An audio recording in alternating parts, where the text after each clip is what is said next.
Michelle Obama is a man. Am I right, America? Some in the crowd could be heard laughing, while others seemed shocked. Rogan did not address the comments, saying only, "Ladies and gentlemen, Josh Hokett." The event was a $60 million made-for-TV spectacle sparked by a suggestion from President Donald Trump and executed by his friend, UFC CEO Dana White. White and Trump sat cage-side on the South Lawn, directly next to WME Executive Chairman and TKO CEO Ari Emanuel. Other notable guests included Meta founder and CEO Mark Zuckerberg and Paramount CEO David Ellison, alongside Paramount streaming chief Cindy Holland, as the event was streamed on Paramount+. Just days earlier, Trump's Department of Justice officially cleared Paramount's $111 billion takeover of Warner Brothers Discovery. Comedians Shane Gillis and Tony Hinchcliffe were also spotted in the crowd at the event. For more on this story, go to THR.com. This is the Hollywood Reporter News. Michelle Obama is a man. Wow. As our president just turned 80 years old, I find myself not really knowing how to feel about America right now. I look at something like last night's UFC event at the White House, and I'm like, yo, this was like super exciting. Sat with the fam. We watched the whole thing, which is surprising, right? And it was a really great card. You saw Cyril Gane become heavyweight champion, something he's been fighting for a long time. You saw Justin Gaethje beat Ilia Topuria in he was a super huge underdog, and he came out on top with the TKO, the stoppage.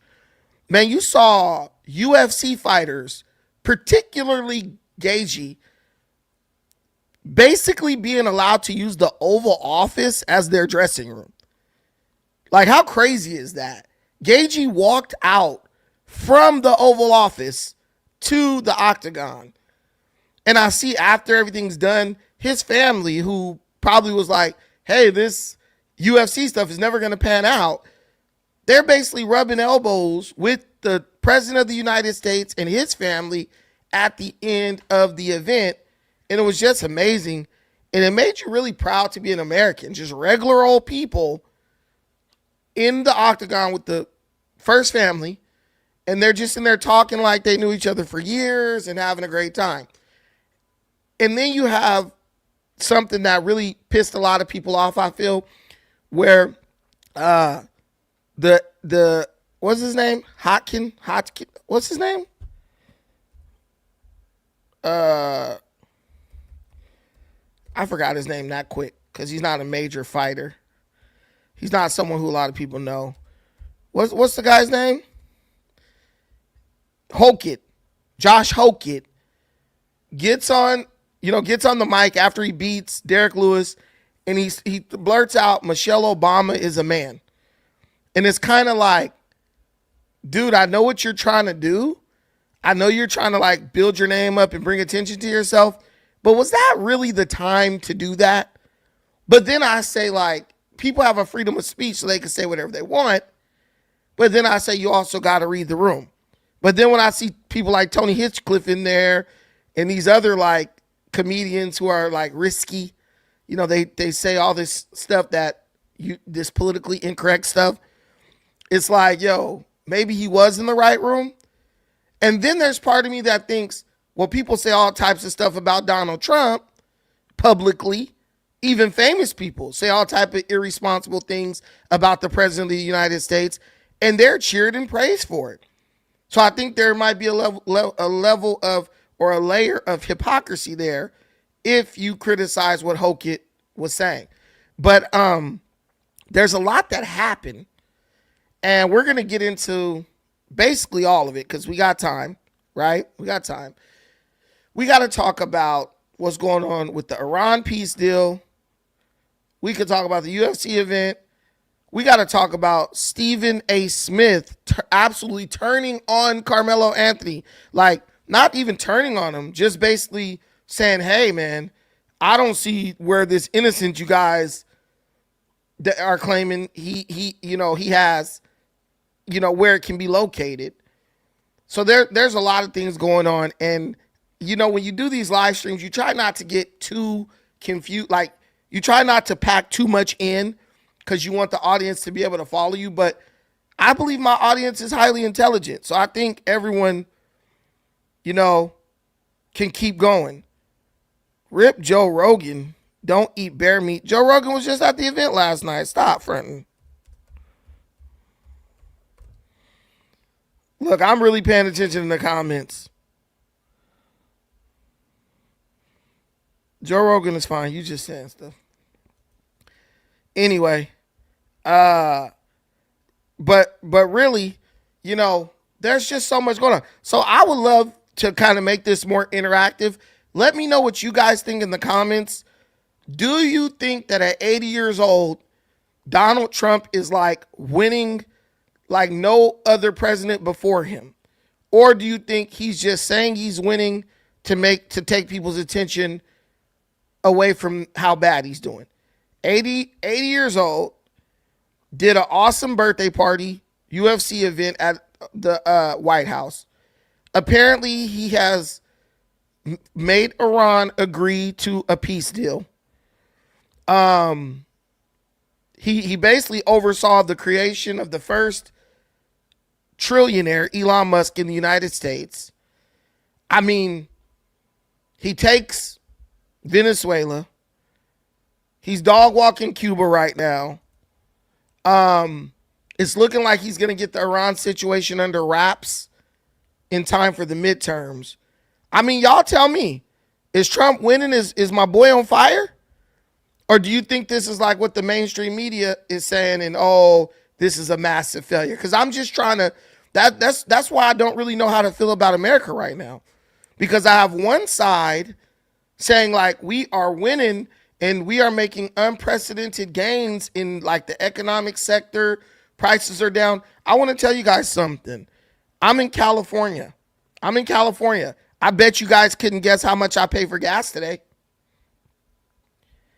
I'm in California. I bet you could not guess how much I pay for gas today.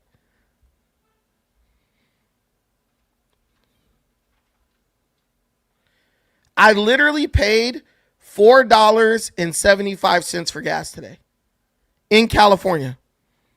In California, I paid $4.75 for gas. Take away the $2 California gas tax, I would have paid $2.75 for gas today. $4.75. So gas is on the way down. Gas is on the way down. The other day, I paid $5.05. So it's clearly on the way down. But we're all here for the same reason. We want to know what's up. Is America up or is America down?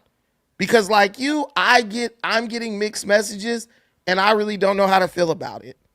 I'm looking at something yesterday that should have been a celebratory situation. And what makes it absolutely crazy is that it kind of looks like Trump planned all this, right? It kind of looks like he planned the UFC event to fall on the day when he secured the peace deal on his birthday, and the list goes on and on. Does anyone get this like vibe that like Trump might have planned all this? Because the coincidence, if it's all coincidental, that's a hell of a coinky dink, if you ask me. Bro is out here doing UFC events, right? I mean, securing the peace deal, turning 80, moving around like he's good as he's been since he was old. Major change in the UFC championship hierarchy. Gagey, for the first time, becomes lightweight champion, which is crazy. Everything, it's almost like a story. Like, they're going to make a movie. I got people in the comments saying, look at the Dow and the NASDAQ. We are up, right? They say oil prices are sitting currently at $80 a barrel. Like, come on, guys. I don't know. I mean, I'm with, I know people got a lot of beef with him. But it's like, bro, it's looking like this guy played this perfectly. I can't see an area where bro is really losing right now. It seems like people are ashamed to show patriotism. Meanwhile, socialism is spreading like wildfire. Well, socialism is a problem that fixes itself. Because the same people who lie and say that they believe in socialism, they change their tune when the socialism actually impacts them, right? They're cool with giving away free stuff as long as they don't have to pay for it. If we could take the money from Elon or take the money from somebody like that, they're cool with it. But the minute you say, well, you got to pay a little extra, they're no longer socialist. They're no longer communist. They all become capitalists, right? Just the way it is. But this whole thing, and I get, I got people in the comments dump Trump and, the slogans and stuff. But I need people to kind of think past the slogans, past what you've been programmed to say. You got to tell me where this guy's failing us. You got to tell me. So I don't know if you guys are down. Are you guys down to get into this? Or should we just forget all about it and just talk more about Austin Metcalf?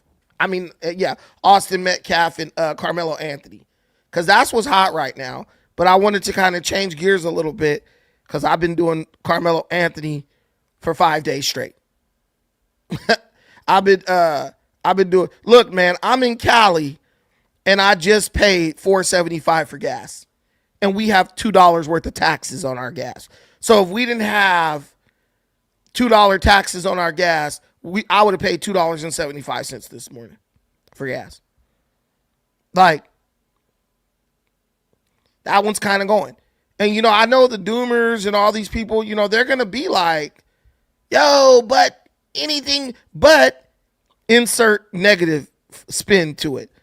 But like, really, when I make shows, I don't really make shows for the doomers. I do shows for people who believe in, like, they want something out of life. They're not constantly looking for a way to nitpick stuff. But, Big Mike, Michelle Obama, before you get mad about, Hokit calling her a man, I just want you to remember, we have entered into a period in our history where it is totally acceptable to openly, publicly disrespect political figures with no repercussion. That's all I want you. That's all I want you to understand. These people are calling the president, the dude who's in charge of our country, everything under the sun, including but not limited to a PDF file. And that's okay. People laugh and joke, and yes, it's great. So don't start crying when more conservative people start engaging in the same immature behavior as the liberals are. That's all I'm saying. I'm just going to be fair and down the middle. If you can call the president a PDF file with no repercussion, you cannot get mad if somebody calls Michelle Obama a man or Big Mike. There's no fairer way to split that. I realize in these comments, I have people who are more liberal. I have more people who are more conservative. That's fine. All I'm telling you is, if we're going to be fair, if we want the true unity and equality that we claim to believe in, you cannot get mad at what Hokit said, but be celebrating and cheering when somebody is disparaging the president. Real talk. Real talk. I'm just putting that out there. But we got a lot of stuff to cover, and I want to make sure we get to some of it at least. Let me, hold on, let me go here because I got to search. I wrote my topics down so I didn't lose them. Search, okay,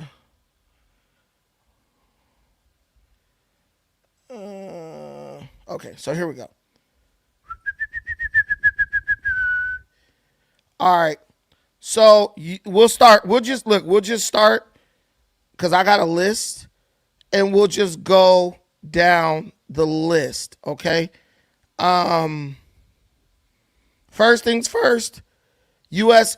and Iran ceasefire agreement reached. And the reason why we're giving this one special attention, right, is because this is the first one where Iran has actually come out and said, hey, the deal is closer than it's ever been. And then like 24 hours later, they're saying, Trump is announcing that an agreement has been reached. Now, you're going to get a lot of people who are going to come and say, oh, this is the same deal as Obama and all this stuff. This is what people do. And that's okay. Even though you want to, you want to freaking body slam their ass because you see they're being ignorant. This is much different from the deal that Obama signed with Iran. One, because under Obama's deal, Iran did not agree to get rid of their nuclear weapons ambitions. Obama's agreement was like, we'll give you money and then you'll suspend or you'll delay or you won't do anything as far as reaching the nuclear weapon for this many years. In this particular agreement, based on what the media is showing us, Iran is basically agreeing to cease their pursuit of a nuclear weapon, and they're agreeing to give over the nuclear dust, right? All the remnants of their nuclear enrichment. But they will still be able to enrich uranium, but they've agreed not to enrich it past what's necessary for civil use. Now, mind you, under the Obama agreement, Iran was enriching uranium past what's necessary, which is 3%. They were enriching it as high as 60%, which even at 60%, you can make a nuclear bomb with it. And at 90%, you can attach it to a missile and really do some damage. So I don't know why people are like, oh man, this is not different from the Obama agreement. Well, under the Obama agreement, they were enriching to 60%. So to me, this is way different. But you got the doomers and the black pill people. They're going to just, everything Trump accomplishes, they're going to find negativity. And look, you don't have to be a liberal. You don't have to be a conservative. You could be a liberal. You could be in the middle. You could not care. But I don't know about you, but have you ever been around somebody, no matter what you do right, they will always find a reason to criticize it? I hate people like that. Even if I don't like someone like Joe Biden, I don't like Joe Biden. I don't like his policies. I think he's corrupt. But when Joe Biden signed the CHIPS Act, I cheered for Joe Biden because that was a 100% necessary thing for the United States to start manufacturing chips, high performance chips on U.S. soil where they wouldn't be under threat, where the flow would not be under threat if China decided to start tripping.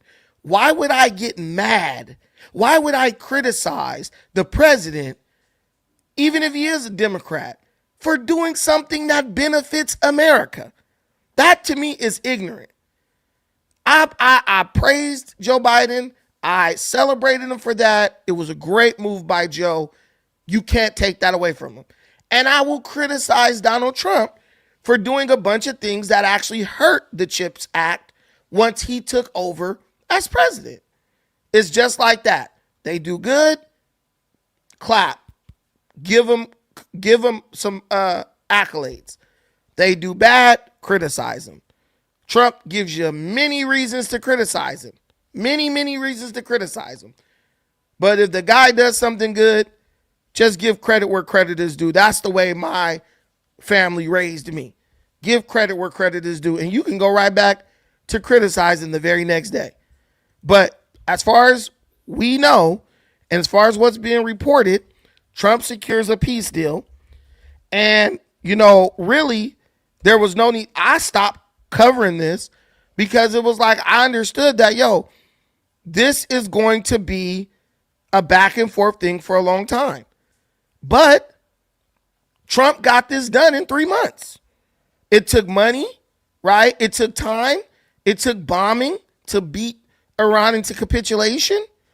But if it goes the way it's supposed to go, right?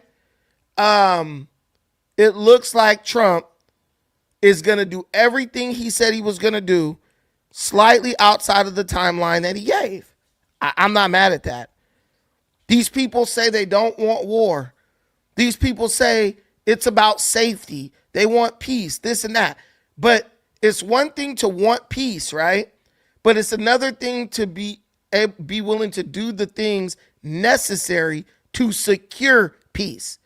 And I'm not going to lie to you. I think what was done with the bombing of Iran, I believe that was necessary to not only establish peace, but to make sure that peace would be long term. Because I don't believe that as long as Iran was capable of, using their military at its full potential, I don't think peace would have been something that was possible. L Cookie Money said he worked hard to destroy a good thing. I mean, just explain that to me. I'm with y'all. If y'all don't agree, let me give you the link, because this is Monday. I like to start Mondays with a conversation. The other days of the week, I rant. But I do like to hear what y'all say. The link is in the comments. If you don't agree with Trump's deal, come up and tell us why. We're all trying to be educated. Because I'm really trying to understand the people who don't agree with this deal, who are like, no, the deal was basically Obama's deal. No, it wasn't. No, in my opinion, it's not. It's much different from Obama's deal. In my opinion, Obama's deal is why we got to the point where we had to make this deal. Because Obama's deal was like Biden's deal. And Biden's deal gave them billions of dollars. And soon as they gave them the money, literally a few months later, like 4 months later, these dudes attacked Israel on October 7th and kidnapped a bunch of Americans, like 50 Americans. So I'm trying to figure that out. I'm trying to figure that out. He started the war for Israel. Yeah. I don't understand when people say the guy started the war for Israel. Y'all do realize that Americans were kidnapped and killed on October 7th. Do we not understand that? Americans died and were kidnapped and held for almost a year by Hamas, which is a proxy of Iran. And Hamas used money that they received from Iran to carry out the attack on October 7th, 5 months after Joe Biden gave them the billions of dollars, released the billions of dollars. I don't understand how, if you got kidnapped or your family got kidnapped, wouldn't you want the president to go to war for you? Wouldn't you want him to let the people who kidnapped you know, like, yo, you can't be doing that? Or who kidnapped your family member, like, we will come for you. Wouldn't you want that? I think there's a level of hypocrisy in these type of statements. It's like, this is good enough for everybody else, but it's not good enough for me. I don't play those kind of games, man. That to me is stupid. You kidnap my daughter. If a terrorist group kidnaps my daughter or murders my kid, I want the United States to use every resource at their disposal to make sure those people aren't here anymore. And I feel that's what Trump did. Now, you could say, hey, he did it for Israel, whatever. I think he did it for the Americans who've been killed by Iran. And because the United States and Israel have a shared interest, because Hamas kidnapped Israelis too. I think they should work together.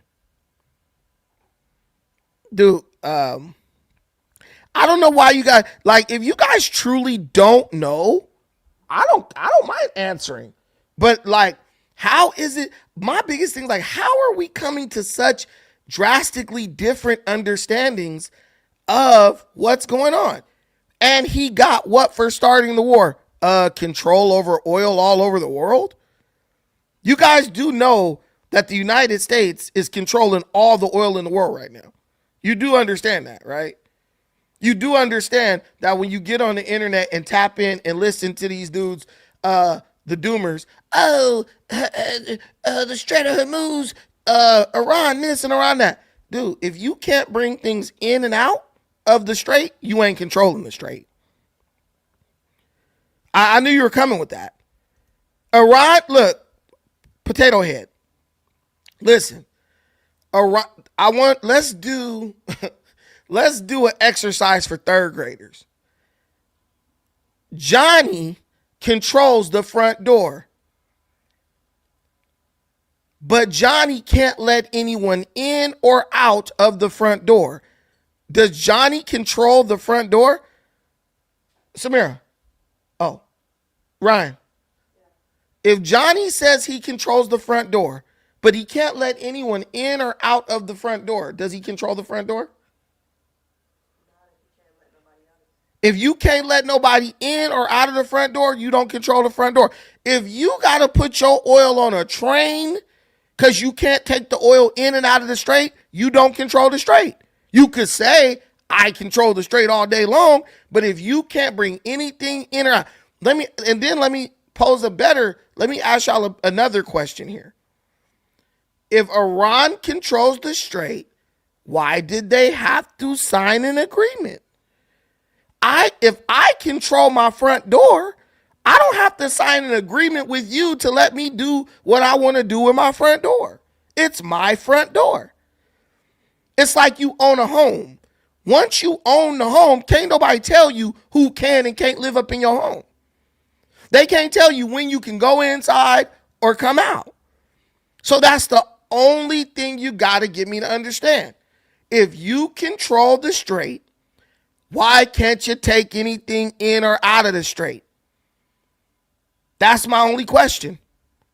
If you control it, why are you negotiating for control of it right now? My cousin is on a ship sitting right in the strait. He's in the Navy. The United States is sitting in the strait. Iran don't want him there. If you control the strait, why is the United States in the strait and you're negotiating terms for the United States to leave? You lost everything. And the only thing America lost was 13, I think, service members and paid a little bit more for gas for 3 months. I'm just asking. We tripping off of paying $2 more for gas. That's what we lost. $2 a gallon. These people lost like damn near all their infrastructure. And they winning? Come on, y'all. You can't be this dense. You cannot be this dense. And I understand you might not like Trump. But when you watch this channel, that's fine. I don't care if you like him or dislike him. I'm trying to get past all that to get through the meat of the situation and see, does this benefit Americans or does it hurt Americans? That's all I'm concerned about. Donald Trump will be gone in 2 years. I will still be asking the same damn question. Is this hurting America or is this helping America? Is this hurting Americans or is this helping Americans? And that's where, that's where our focus should be. Let's see what's up. We got some details on the deal. And President Trump announcing an historic peace deal with Iran on Truth Social, saying this new action will bring peace and security to the whole region. The deal is said to include traffic resuming in the Strait of Hormuz, the end of the U.S. blockade there, negotiations for Iran's nuclear enrichment and disposal of enriched uranium, sanctions relief, the release of frozen assets, and a ceasefire between Israel and Hezbollah in Lebanon. But all of that not happening in that order. President Trump says oil will drop fast once the strait is officially open. Some lingering doubts from the shipping industry over how soon prices will come down. Kepler is saying that they estimate around 500 large commercial vessels are currently in the Gulf.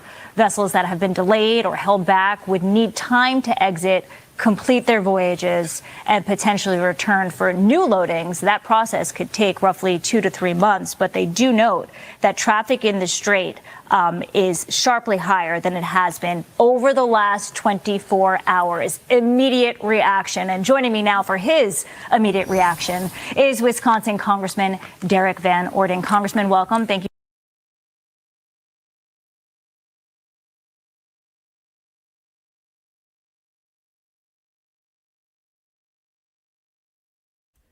As of now, ships are going in and out of the strait. Before, it was 20 to 40 a day. Normally it's about 100 a day. So they're saying that the traffic is way up, right? They're saying the traffic is way up. My situation is this. Everyone is saying, hey, it's hurting Americans. Well, it hurt us, right? We paid $1 or $2 more for gas. We were inconvenienced. I'm not going to say it hurt you. It inconvenienced you. You know, you had to put a little more in the pump, right? If you're in a situation where paying $2 more for gas for 3 months is really hurting you, you need to reevaluate what you're doing with your life. You need to figure something out or start walking or getting a bike or something. I'm not downing anybody for their financial situation, but I actually got a bike, another bike, because I have one. I got another bike just for exercise. But then I said, hey, I got this bike. I could ride this to the coffee shop. I could ride this to the grocery store. And in that way, I just cut back a little bit. And indirectly, it eased my burden when it came to gas. Right? Excuse me. But the point I'm making is, was what Trump did worth it? That's the question. Was what Trump did worth it? You have Iran on their knees. Guys, let me tell you something. People who are powerful and strong and winning, they don't negotiate. The hammer doesn't negotiate with the nail. The hammer just, bam, done. Trump sat there in that Gulf, in the Strait. He said, look, y'all want to keep going? We going to keep going. Y'all want to stop? We can stop. Iran is the one that folded. They folded. The United States is sitting out there. We got our Navy, Navy sailors. They're going to be on those ships regardless. They're going to stay on those ships when they leave the Strait of Hormuz. We're paying $1.50 or $2 more for gas. We're pissed off, yes. But we're pissed off because we are so spoiled as a nation in that sense. All I saw, and just like Mr. Boski is saying, Iran continued to claim they sunk ship after ship. I have a friend who's a doomer. He's on Facebook. The guy keeps talking about, they sunk a ship. Bro was posting pictures that he got off X. I would take the picture and put it in Google. Iran was claiming that they damaged ships that were decommissioned 30 years ago. Iran was taking pictures from ships in the 90s and was posting it on X, claiming that they damaged these ships and this happened today. And I said, right there, this terrorist regime, they're proving to you that they're a bunch of liars. They're proving to you that they're dishonest. But you're the fool to take what they say at face value and then go post it on your social media account. They're liars, and they're making liars out of you. But this is what happens when you're a doomer. This is what happens when you hate your country. You just make a fool out of yourself. You'll believe anybody as long as you believe that what they're saying makes America look bad. Here's the problem. You are American, dummy. So you make the country look dumb. You make yourself look dumb. You don't get a win. You get clowned. You get clowned. Literally. This guy was posting this stuff. Man, this dude didn't send me movie scenes talking about, look what's happening in the Gulf. Look what's happening in Iran. I'm like, bro, this is from a movie. But this is how it works when you're delusional and you're suffering from TDS. What are you going to do when Trump is dead and gone? You're not going to be able to, you're going to have to walk out of TDS. I'm just saying. Thank you for joining us. You are a member of the House Armed Services Committee, and you served in the Navy for 26 years. Thank you.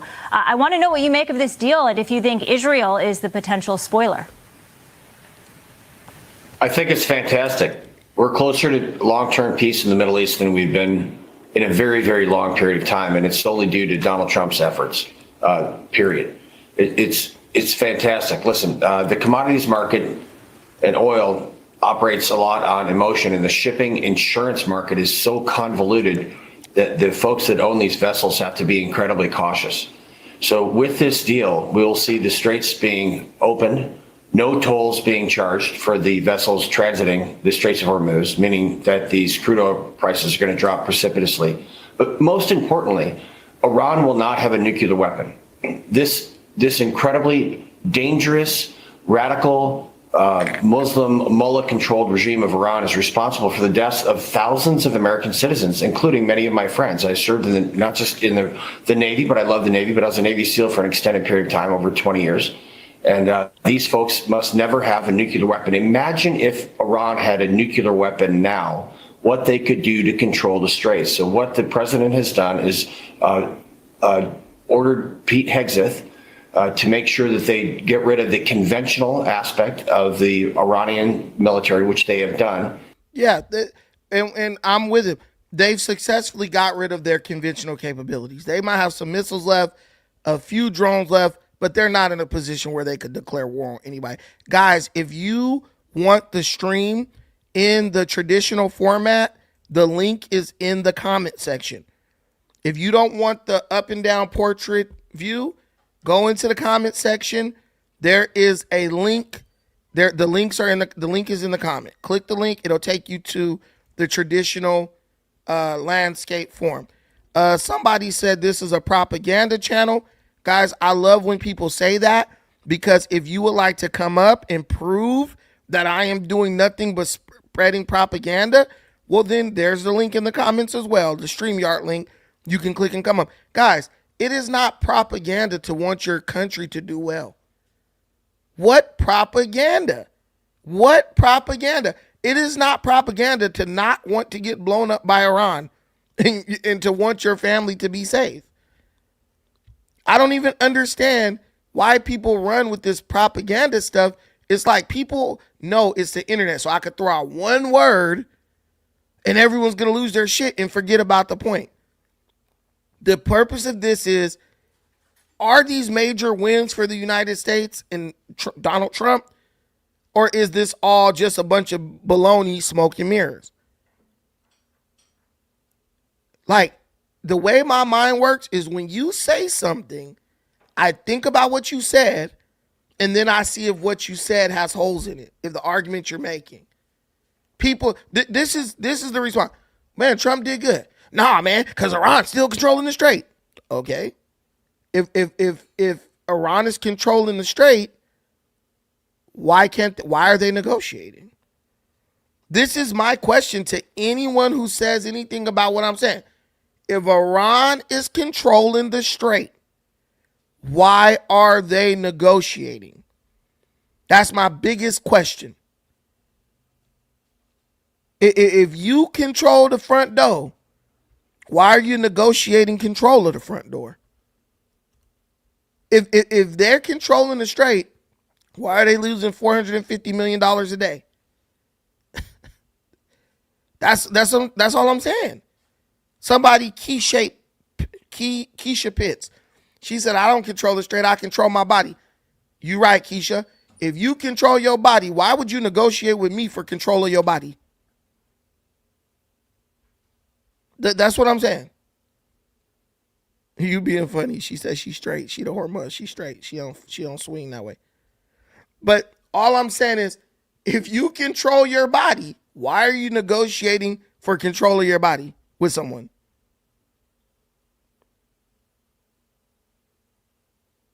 Nah, just go click the other link. Low value, man. Click the other link. But this is what I'm saying. If Iran is in control of everything, we shouldn't even be having this conversation right now. We should not be having this conversation right now. I'm just saying. Change and nation building doesn't work. I was in every conflict from the first Gulf War up until Syria. And every time the United States government, through the military, tries to go into a nation and dictate to them how they're going to run their country, it simply does not work. So making sure that we can help potentially set conditions for the Iranian people to rise up, that's something we can do.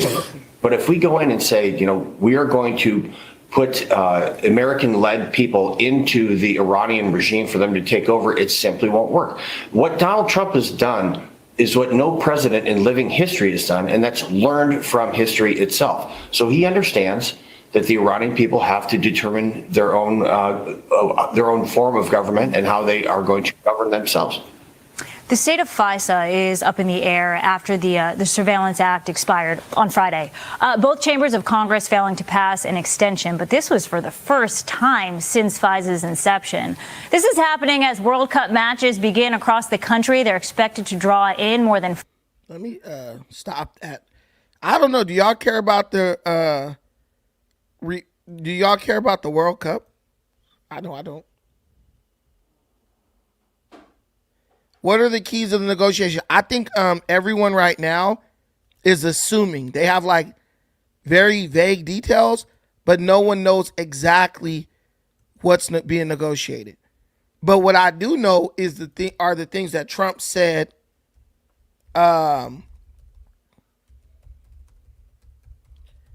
I know there are things that Trump said he would not negotiate. There are hard positions that Trump has taken concerning the Strait situation. Hold on real quick.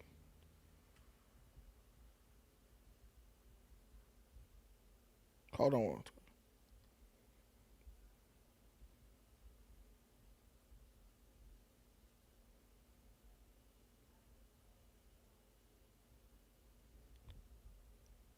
Hold on.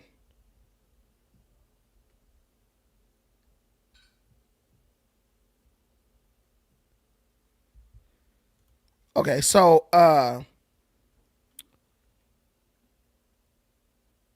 yeah, no one really knows anything.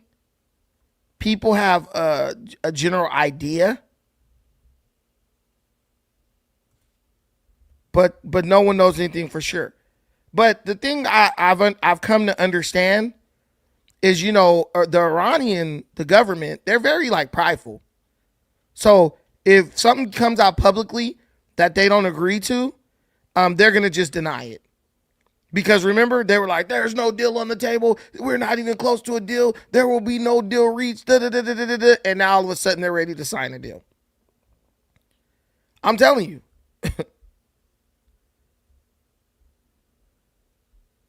All right, but I have a list, and we could definitely go over it. And I might end up doing another stream tonight, just so we can cover some other topics.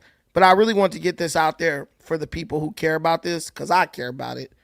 You know, I would love to talk about Carmelo nonstop too, but Carmelo Anthony's situation ain't having no real impact on nobody's life like that. So here we go.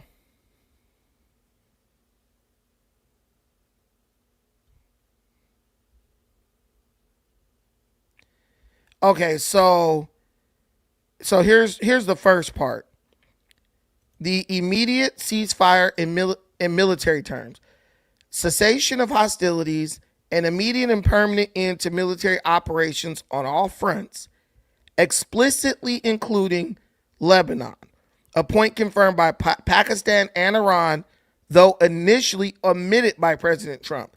So this is one where Iran and Pakistan wants, you know, the hostilities from Israel to Lebanon, you know, they want it to cease. They don't want any more attacks on Lebanon. Here's my thing.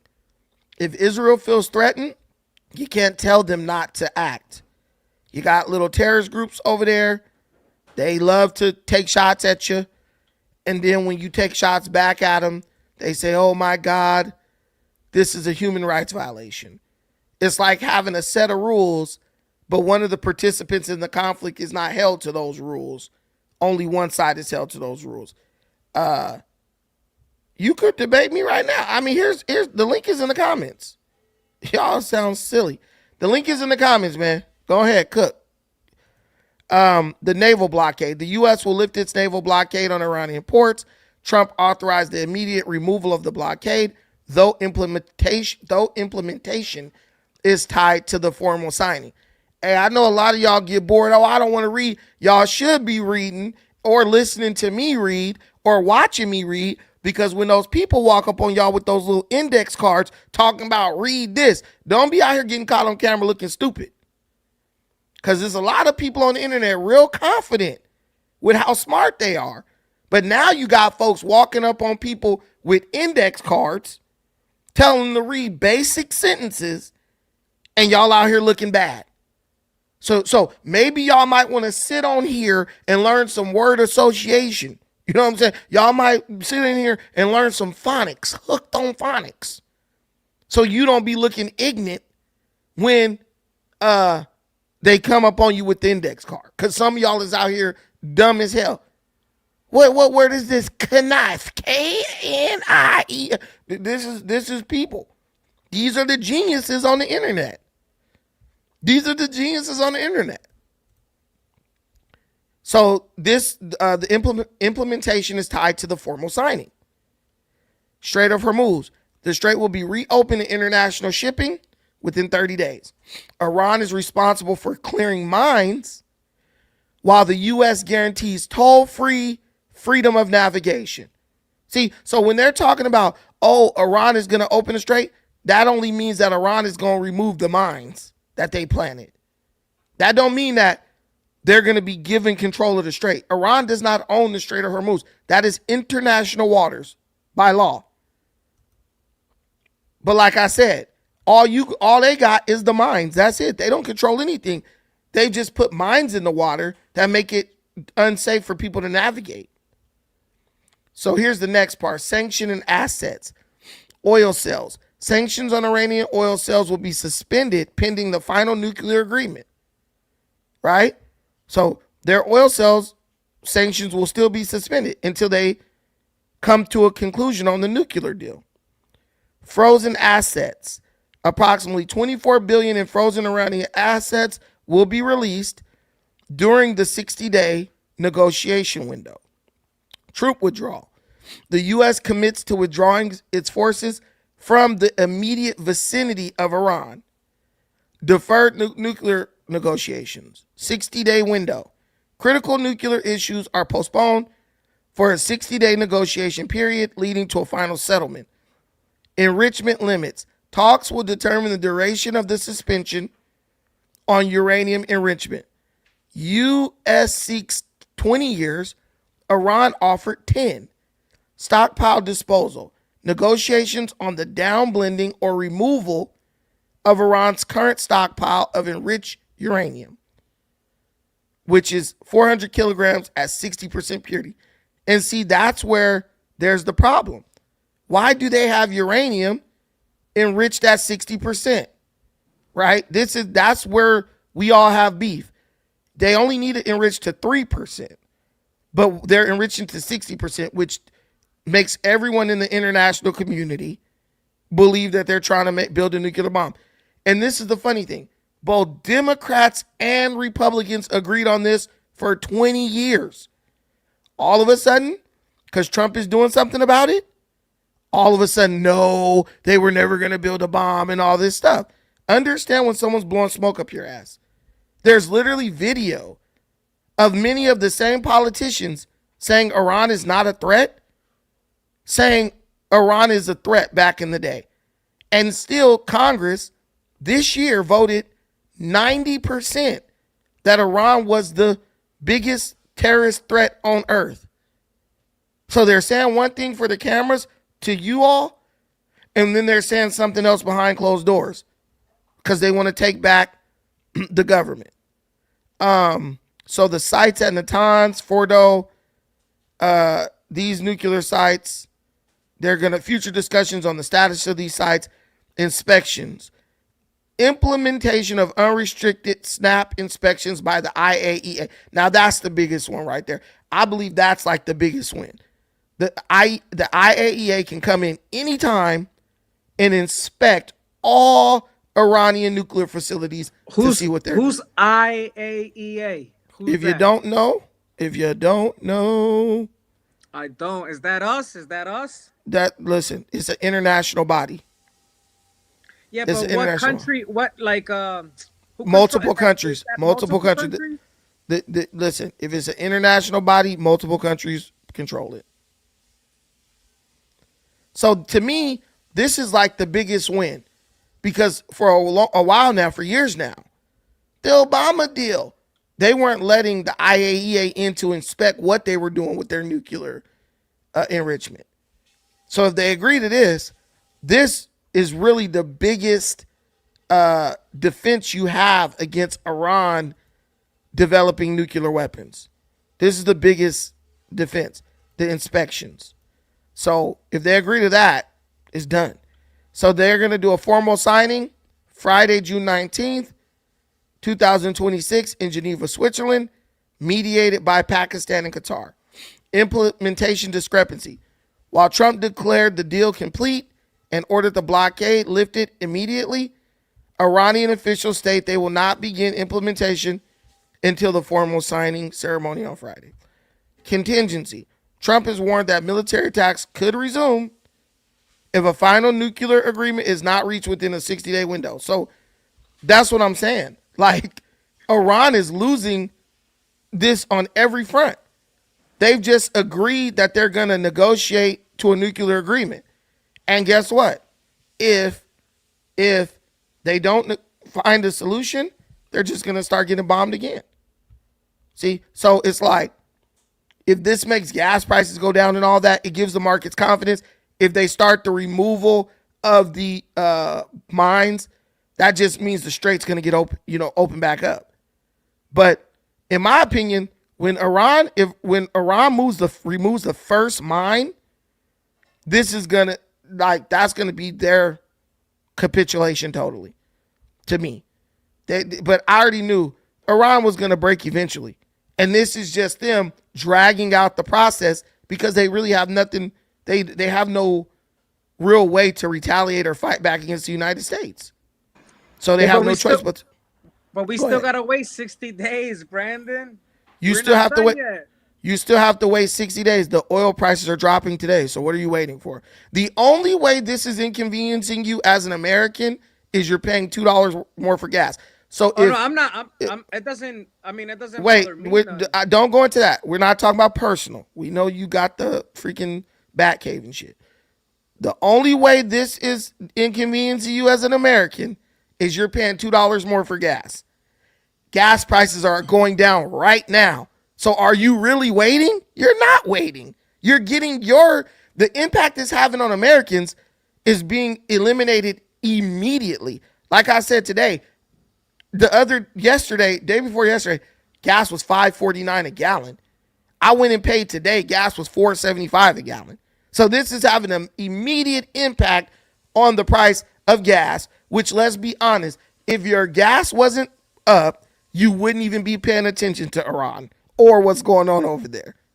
So we're getting the results faster than anybody. Oil dropped already to $80 a barrel today. So people saying, oh, we still got to wait. You ain't waiting to get the impact on what's hurting you. You're getting that today. So now, like, the people in Iran, they the ones with no lights and shit. No gas, no way to cook. They're the ones who got to wait. Americans, our problems have basically been solved with this one little agreement.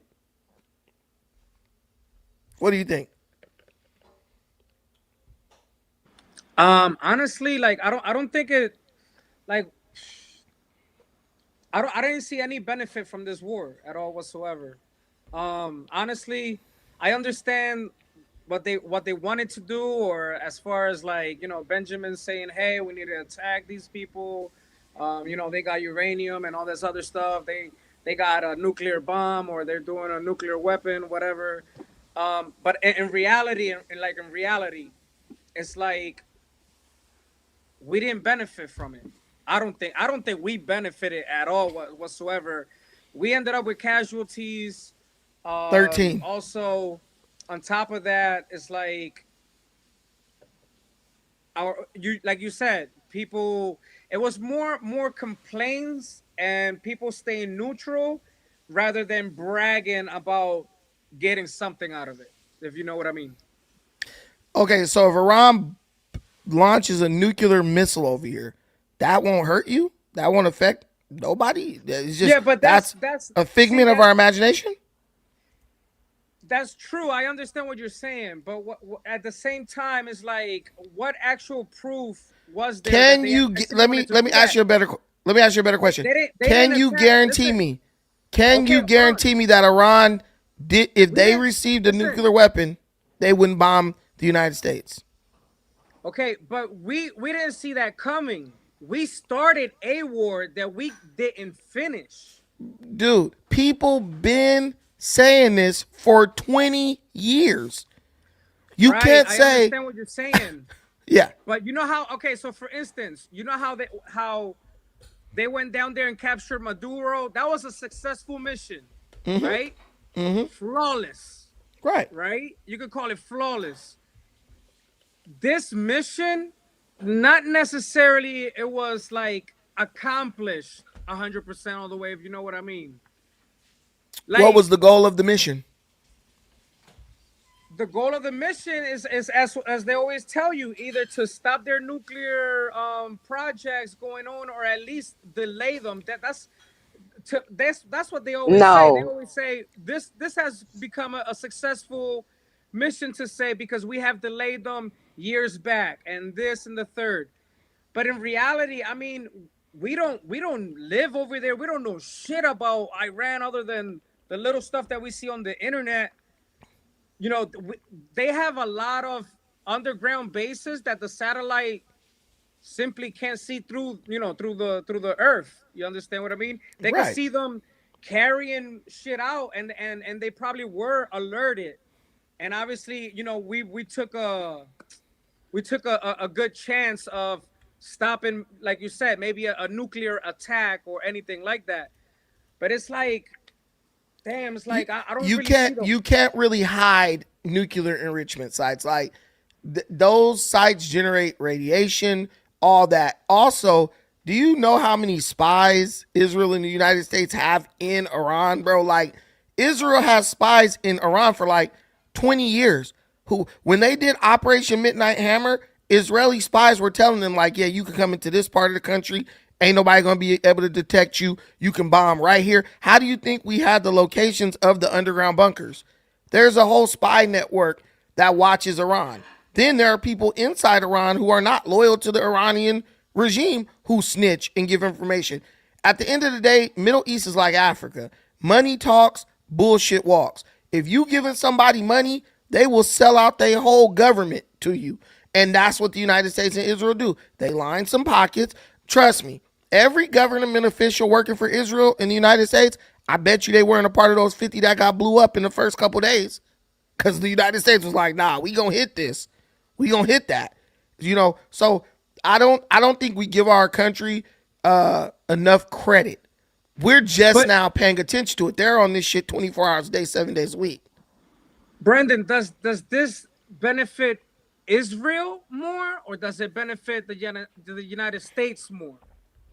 You see what I mean? Like, I think it benefits people globally more because listen, just think, bro. The entire Middle East is benefiting. The entire Middle East. 100%. What does Iran do when you attack them? They bomb everybody around them. They were bombing other Muslim countries. But that's my point. They destroyed a whole bunch of airports. Yeah. Guess who's gonna have to repair and pay for those airports? Not Iran. No, UAE, Saudi Arabia, and they got plenty of money. And they got plenty of oil money. But what I'm telling you is Iran has made itself into an outcast, a pariah. They were abandoned by China and Russia, right? So China and Russia basically said, we don't want no smoke. So they know they know those two countries don't have their back no more. Now the other Middle Eastern countries that may have sympathized with them are like, nah, fuck y'all. Y'all bombing our shit. They are isolated. And in that alone, that is a huge victory for the United States of America because we have now successfully isolated Iran. Iran knows it's isolated, so now they're trying to play ball. I don't know how you don't see that as a success. Look, 5 years ago, I was on the internet arguing with people. on Facebook, same black pill people I know, saying, man, if the United States touch Iran, China and Russia gonna get together and they gonna go to all-out war with the United States. Trump proved these people to be Everybody a lie. minded their business. Everybody minded their business while the United States handled the business in Iran. The Donald went over to the Middle East. He took a trip over there and met with all the kings and the people who run those places. Trust me, there was a conversation had. No, of course. Even when he met with China. Like, even if you look but at that was after he went into Iran. That was after the Iran campaign. Like, before all that Iran stuff happened, he went to the Middle East, remember? And he spoke to them, I'm sure, about what he might and might not do. Look, when you got the crown prince of Saudi Arabia saying, look, if Iran gets nuclear weapons, we're going to have to get nuclear weapons. That's telling you something. You're stabilizing the region. Because if Iran gets nuclear weapons, they're going to start bullying and punking everybody within their vicinity. That's what they was doing from the door with the enrichment. They've been bullying and punking everybody around them. Everybody. Look, everybody say follow the money, follow the money. You had a dude become a trillionaire in the midst of all this stuff. Like, I don't know if you bought your stock in SpaceX. I know Sure this Barry did. told me, and I got mine. I bought $200 worth. So, like, guys, even my brother Obstacles to Opportunity, he was talking about it 3 weeks ago. So I don't understand. Like, look, one thing I learned about people, some people are not capable of even identifying wins when they win, right? And maybe they just been down for so long they don't know, right? It's like the Drake song said, I've been down so long it looked like up to me. You know that song? They've been down so long it looked like up to them. S&P 500 surged, strong recovery. NASDAQ rallied with a jump of 3.1%, buoyed by technology stocks. Dow Jones reached a record closing high. Russell 2000, they're at 0.8%, reflecting broad optimism. This is as of today, right?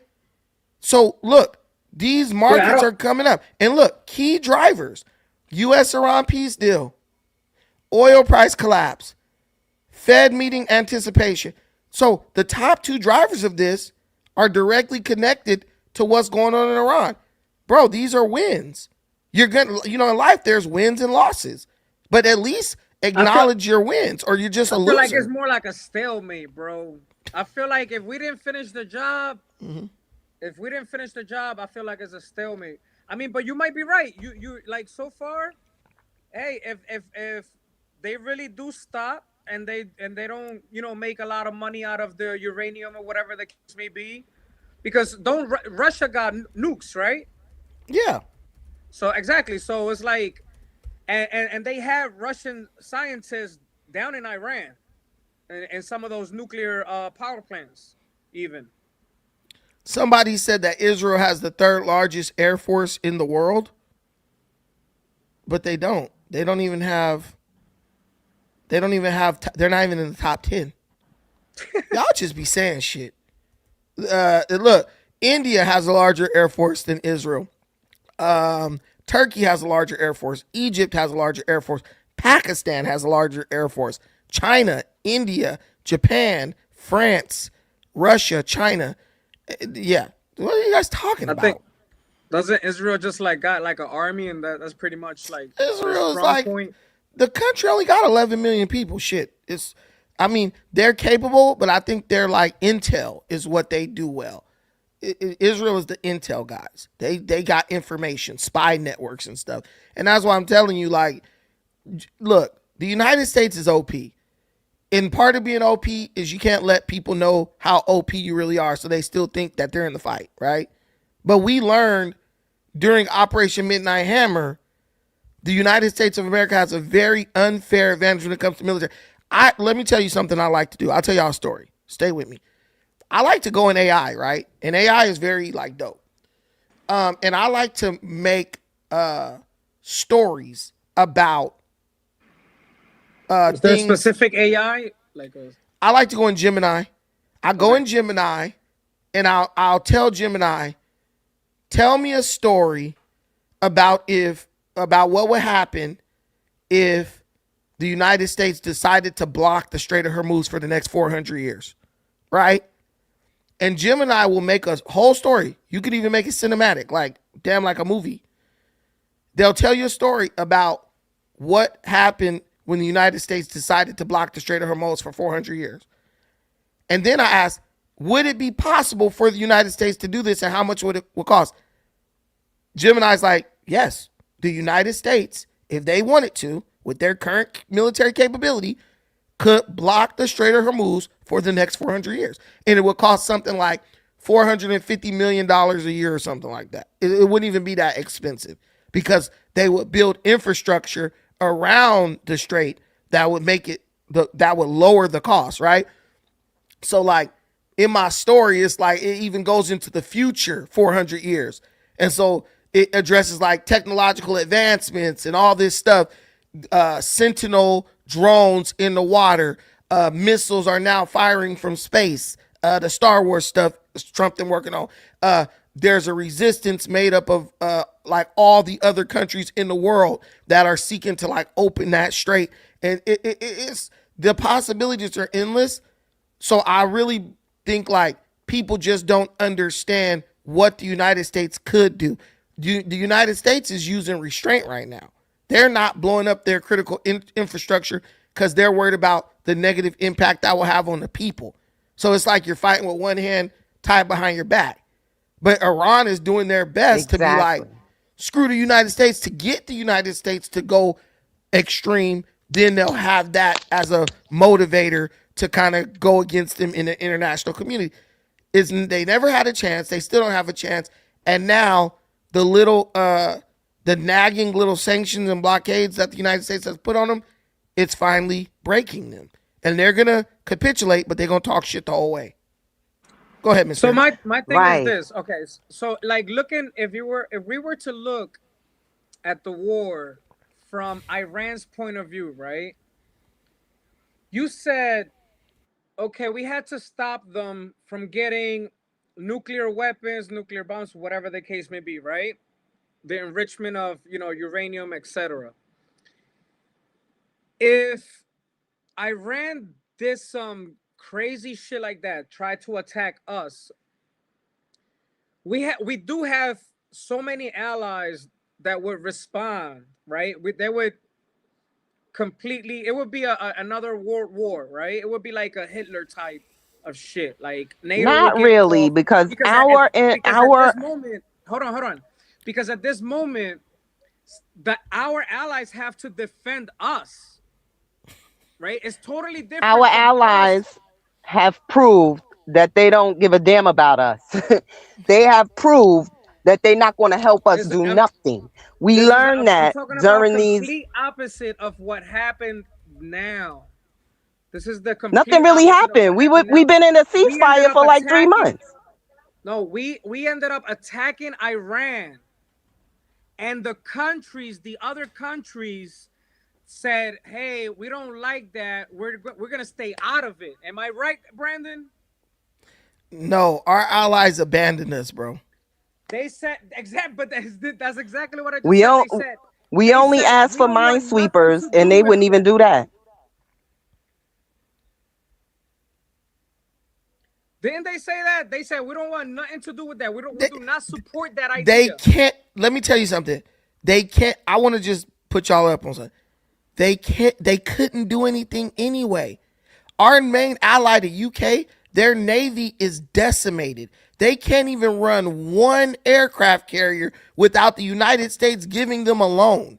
They're fucked because they took all their money and spent it on letting immigrants in the country and giving them welfare. So when you talk about allies have to be capable of doing something without you having to pay for it. So sounds like the that United country States took a page book. Hey, sounds like those countries took a page book out of the United States of America. with No, what you just said. no, we're trying to take a page out of their book with the woke bull crap. But the United States is always going to spend on military defense. They're never going to say, well, we're going to cut the military budget in half so we can pay for illegals, right? So that's why they're incapable of doing anything. Trump was like, is ready to leave NATO. And I honestly think we should leave NATO. NATO is nothing but another bill. NATO is like having two wives, but one of them ain't putting out. What's the point of having her around? She just costs That's what you I'm money. trying to like. Those countries, NATO, they're pretty much for defense, bro. That's like if we Defense get against attacked, what? defense. They'll help you respond. They'll give you whatever you need in to save this country. I don't think that. I don't think NATO will help us. But I think that's what I'm trying to tell you guys. If it was the complete opposite, they would have been involved. You understand? Like if Iran were to attack United States, you don't think Iran would go down? Like how many countries would attack? well, You know Iran how many attacked the countries United would be States hurt? indirectly. We have the world, like you said, we have the World Trade Center. The world. The first word of that is world. The Trade Center got bombed. Where all the money goes in and out. You know what I'm saying? I mean, I get what you're saying, but at the end of the day, it's like the United States, I think it's a big victory. I think people are upset because they don't want to see Trump win.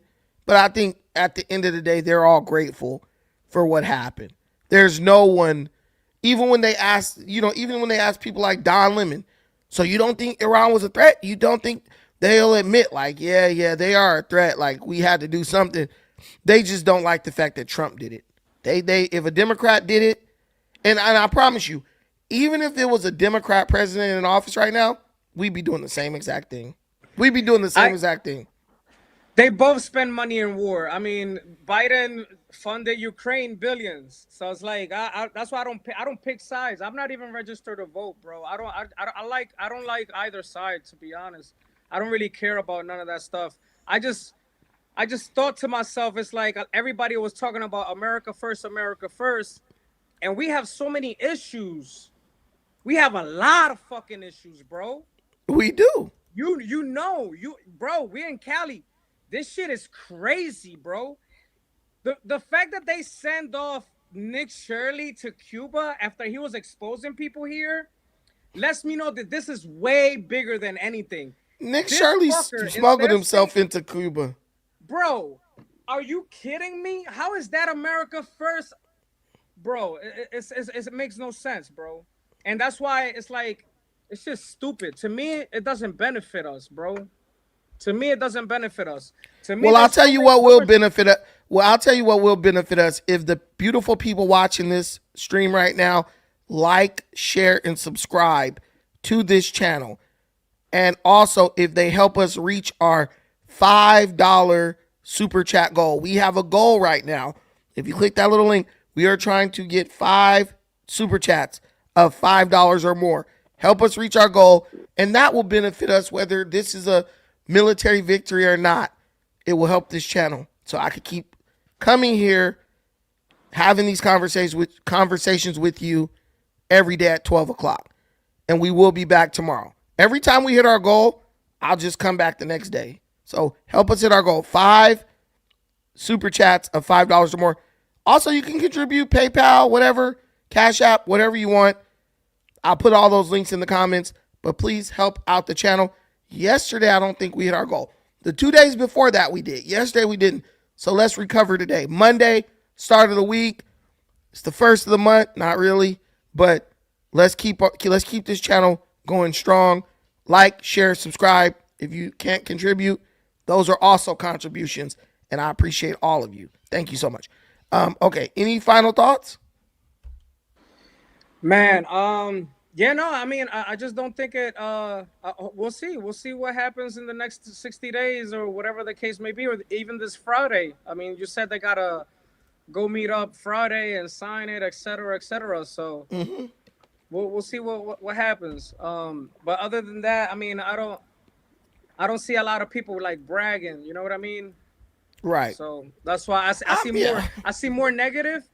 I see more negative than positive. But we already know Trump gets 95% negative press. So, and that's what I want people to understand. It's a proven fact that Trump gets 95% negative press. And what I want people to understand is you don't want to live in a world where the press controls what you think about someone or what someone thinks about you, because then it becomes a weapon. And they tried to use that weapon against Trump, and bro has the billions to fight against it in the charisma. What happens when you have really good candidates who don't have the money to fight back against the media machine, right? Now, are you stuck in a purgatory where bad candidates are getting elected because the media decides, well, this is who we want? I don't like the idea of that. It sounds scary. I honestly think that they shouldn't let two Democrats run for mayor ever. I think it should always be two different parties going head to head, regardless of whatever the primary election will tell you, anything like that. This past bullshit is crazy. I don't know how the fuck they did that. Obviously I do, but you know what I mean. How they just count those votes in, ghosts. But yeah, man, you continue doing your content, bro, and keep it up, bro. Hey, thank you so much. I appreciate that. Okay, we're going to change gears, guys. Let's talk about this Stephen A. Smith, Carmelo Anthony situation. You guys blessed me. You stayed in with me, talked about the adult stuff. So I'm going to bless y'all in return. Let's talk about this Stephen A. Smith going in on Carmelo Anthony. It's a lot of drama with this situation. I don't know why, though.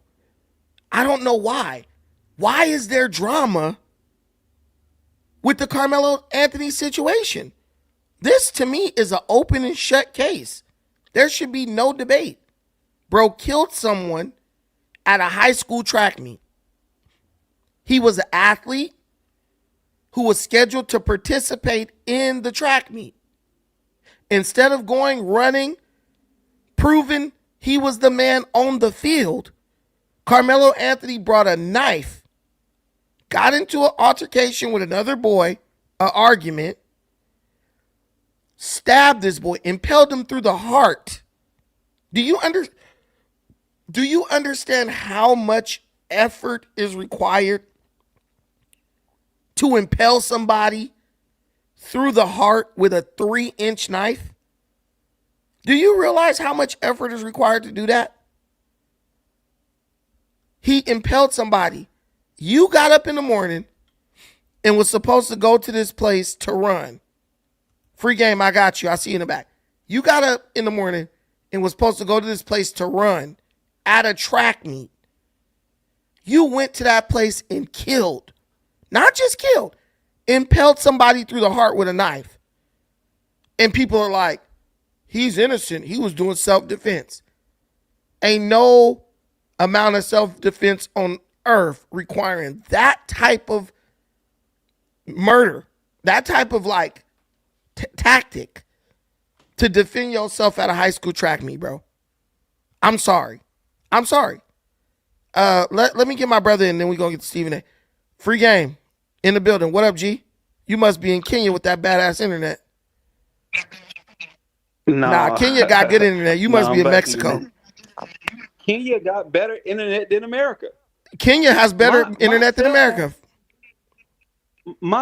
You know how when your cell phone, when the bars is all the way up and it don't work?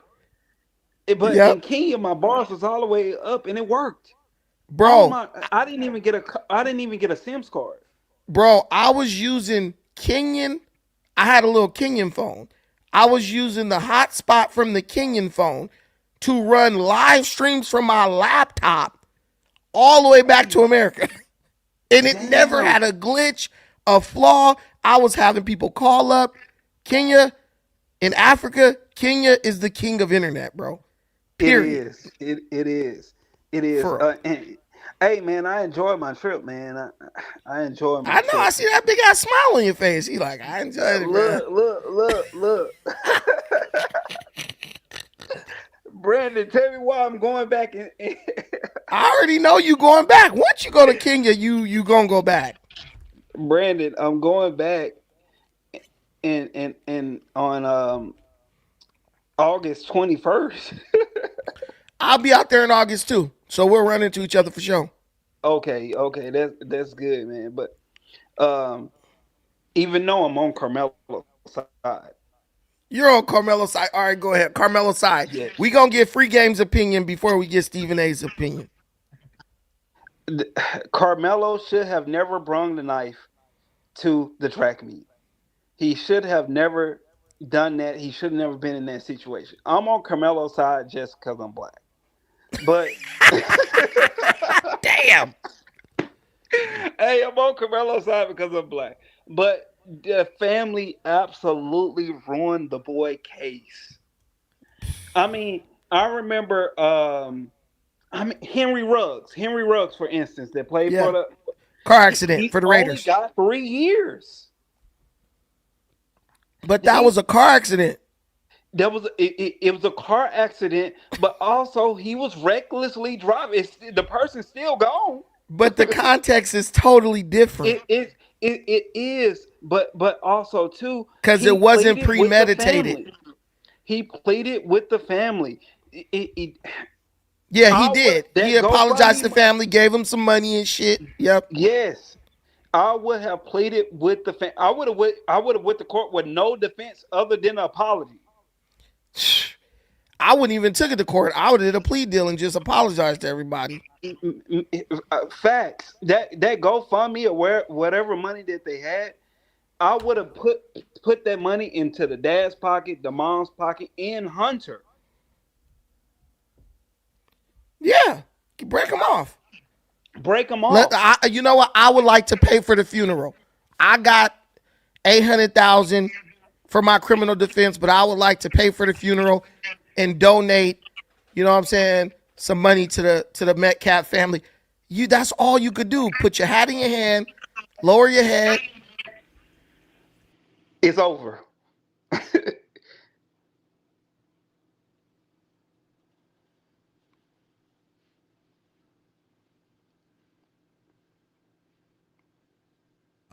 Sorry. Yeah, that's all you can do. Put your hat in your head, your hat in your hand, hang your head, and just try to see if you can get out with less than 20 years. Less than 20. And they gave him a deal. He's going to get out of jail. He's going. Bro might have got away with 10 years. If bro would have just took the path of humility and not try to turn this into a racially charged situation, Carmelo might have got 10 years. Yeah. And see, I have a friend that's been an attorney in Calhoun County. He was on Carmelo's side, but he was like, man, the family ruined the case. They absolutely ruined the case. Like, whoever the guy that they hired to be his spokesperson, that was the worst mistake that they could make. That guy absolutely. You have to understand. These people come from the county that's on the jury. Yes. They know what's going on. Bro, they were just ignorant. I'm telling you, they were part of that ignorant class of black folks who, at the end of the day, they're not just going to be ignorant. They're going to double down on ignorance despite in the face of all odds, right? Like, there's like innocently ignorant, like you just don't know. Then there's like self-destructive ignorance. Like, they basically went on a kamikaze mission with their son Freedom to try to prove racism in this case. Yeah. And it was like, you're in no position to argue at all. Just apologize. Yeah. Everyone should have been apologizing. Yeah.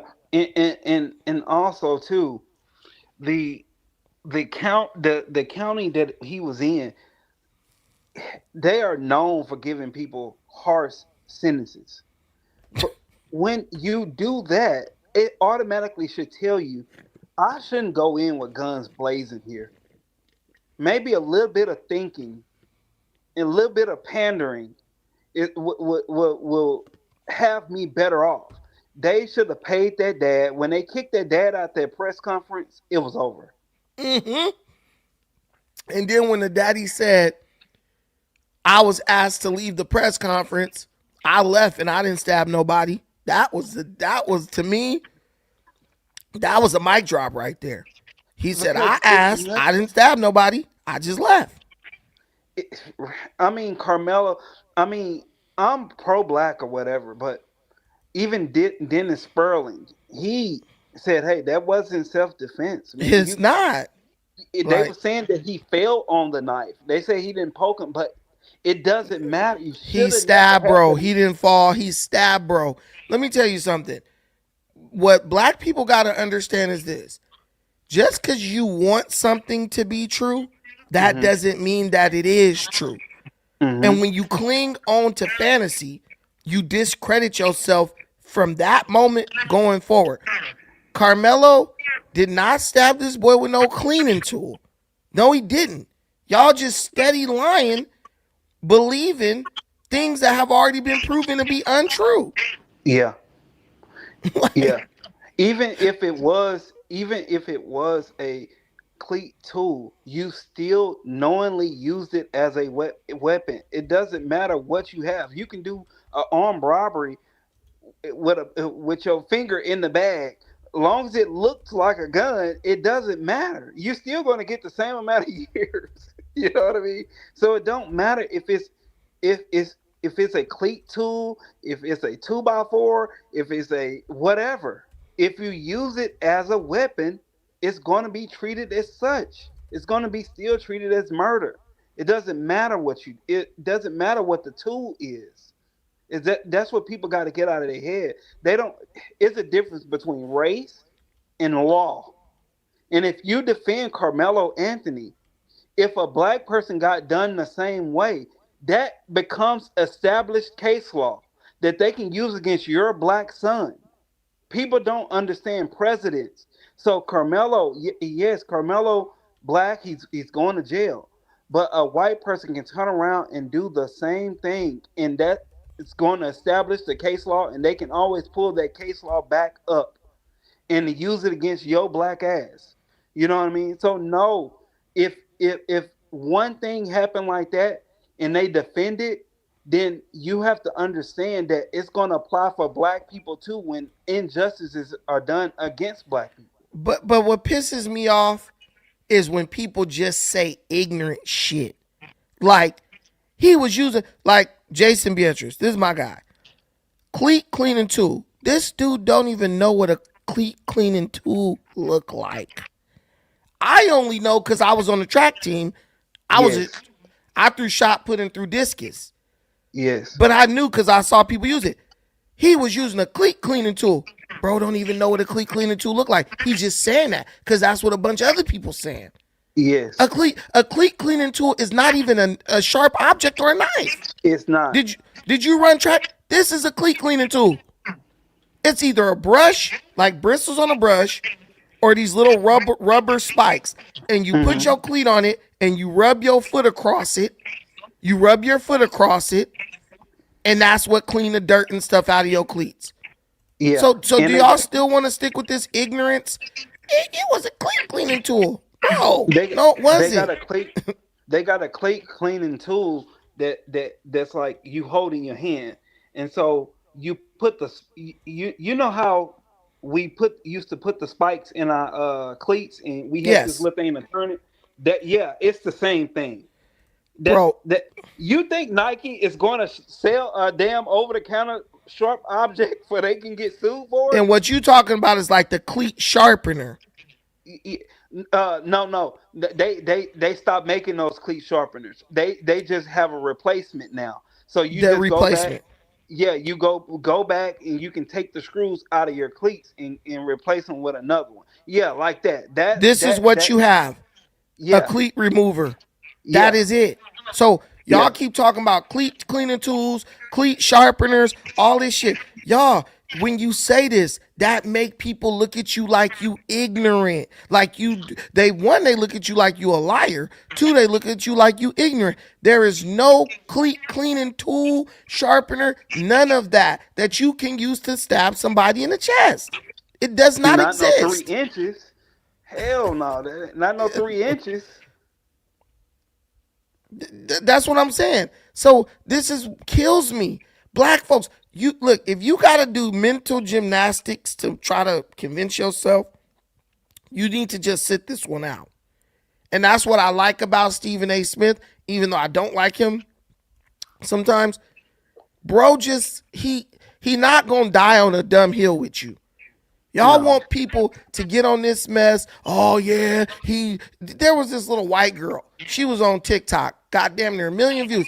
Yeah, he stabbed him with a cleat sharpening tool. These black people. Yeah, see, the white person is telling the truth. She's not racist because she's agreeing with the stupidity that you saying. So it's not a matter of race. It's a matter of whether the person agrees with me or not. But you're trying to make it about race. Bruh, if you go to anybody and you tell them, oh, I didn't shoot him with a gun, I just...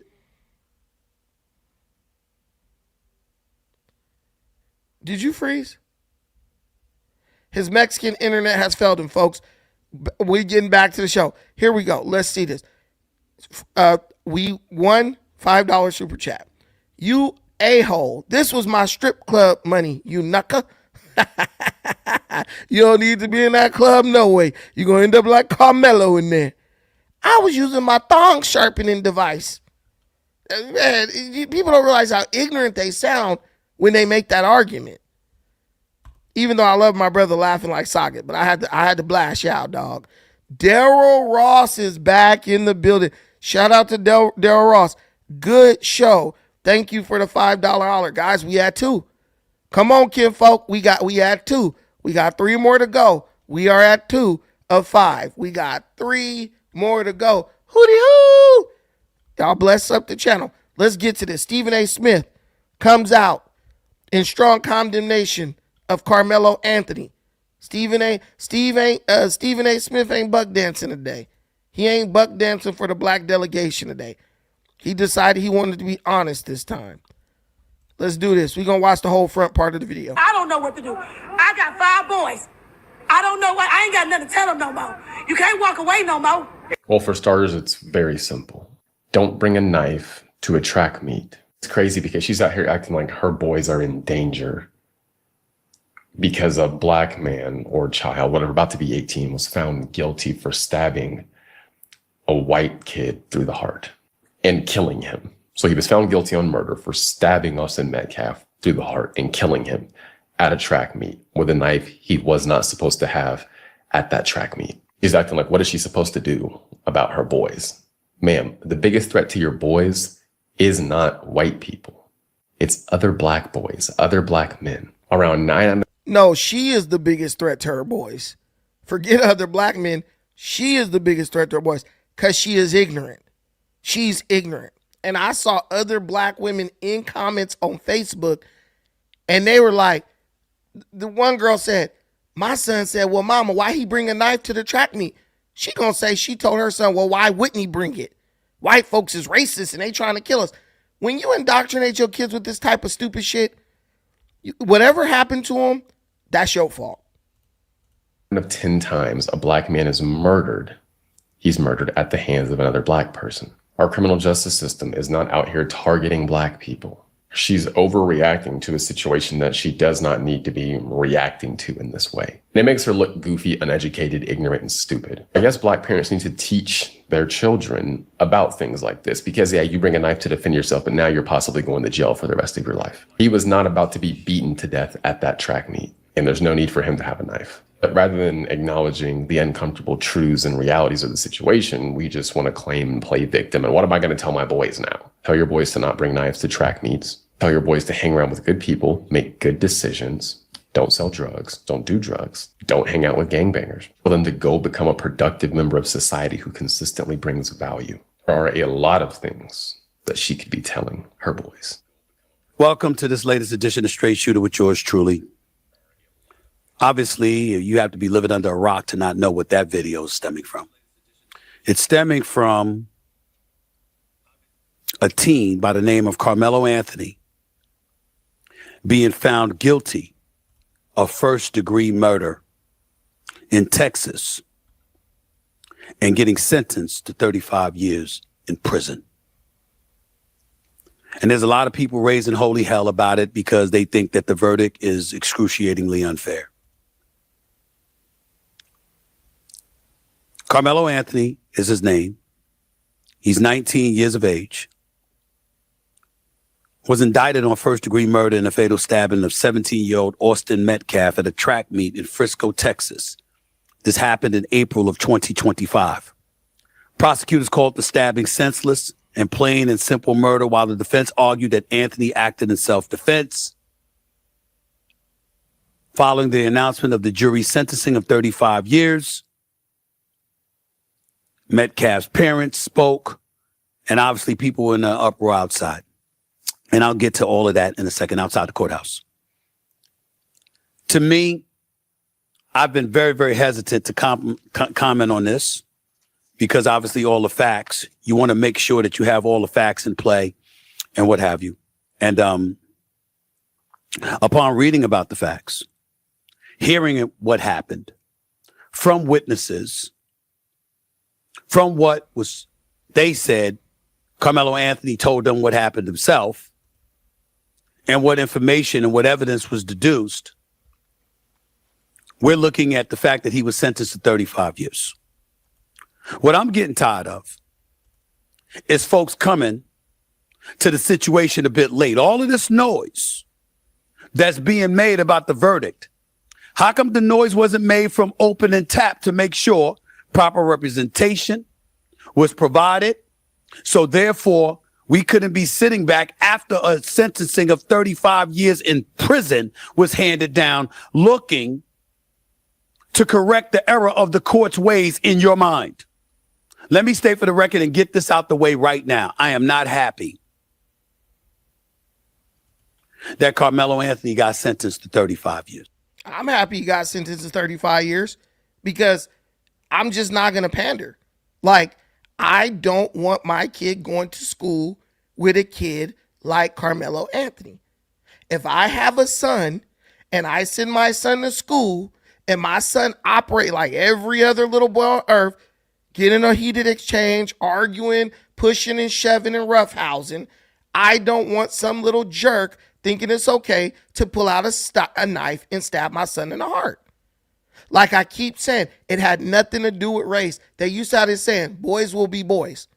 And if Carmelo Anthony and Austin Metcalf had got into it and was fighting and rolling around on the ground at that track meet, they would have got in trouble, but everyone would have understood. Boys will be boys. They athletes. They alpha males. They out here, with something to prove. Testosterone high. They're track athletes. They racing. This is the spirit of competition. Somebody took it way past that. And you got to understand, somebody like Stephen A. Smith, he watches sports all day long. And what do they say in sports? You need to have good sportsmanship. It's only a game. Be respectful. Athletes are held to a higher standard. A student athlete is held to a higher standard than everybody else. When I used to play football, we used to have to wear a shirt and a tie on game day. And our coach used to say, look, you guys are held to a higher standard. And when you put on the shirt and the tie, that reminds you of that. And that showcases that to other people. You held to a higher standard and you can't just walk away. Bump this, dude. I'm out.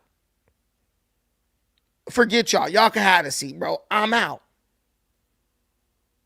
So why is now, because he's black, Carmelo Anthony is no longer held to the standard that every other human being is held to? This is not about racism. It's not even about right and wrong. It's about black folks want special treatment. We want the rules to apply to us when we want them to apply. Because if that boy had stabbed a black boy in the chest, the black mama would have been like, throw that fool in jail. Lock him up, throw away the key. I don't know why we do this. And then we put our people in a situation where, I don't like telling black folks, sorry, I don't agree with you. But don't even put me in a position to where I got to go against my values and my morals to stand on the same side as you. Some people will do that. But if they do that, they word ain't worth shit. They have no values. I'm not compromising my integrity so that your little thug in training could walk free to go kill again. I'm not doing that. It was your job to teach him. You failed.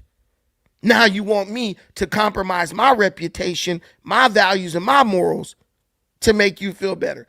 Lock his ass up. 17 years, give him parole eligibility, and make the decision on him then. I'm damn sure Stephen A. ain't gonna let you, he ain't gonna send his daughter to school with your damn son, Carmelo. Yeah, the guy was unarmed. That's why there was no justification for Carmelo to stab, bro. Black folks, we superior and we stronger and this and that. Well, throw them hands. Knuckle up, nigga.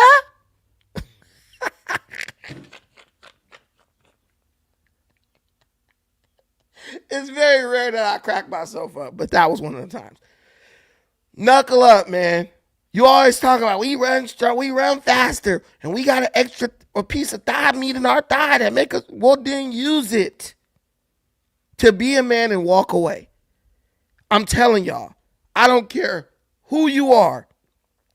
It don't matter where you are, what color you are.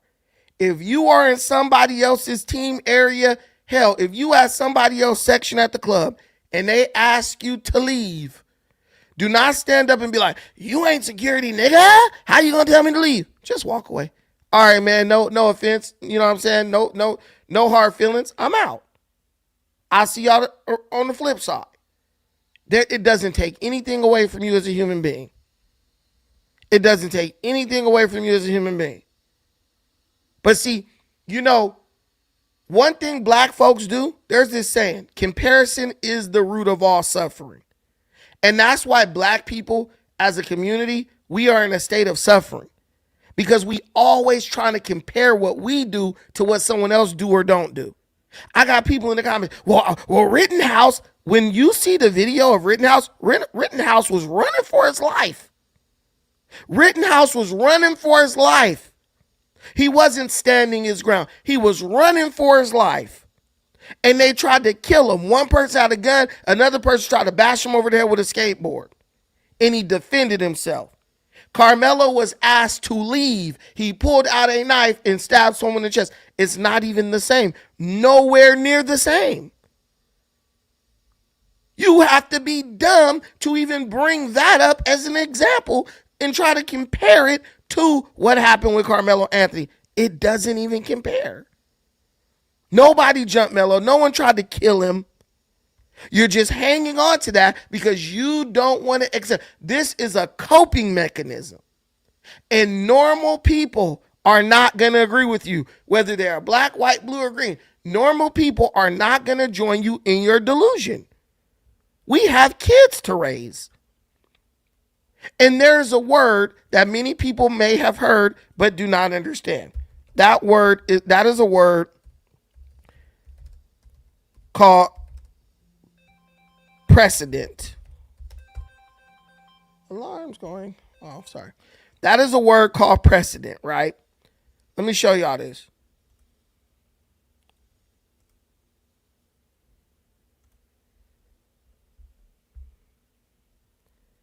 Why can't I make this bigger? Okay, there it goes.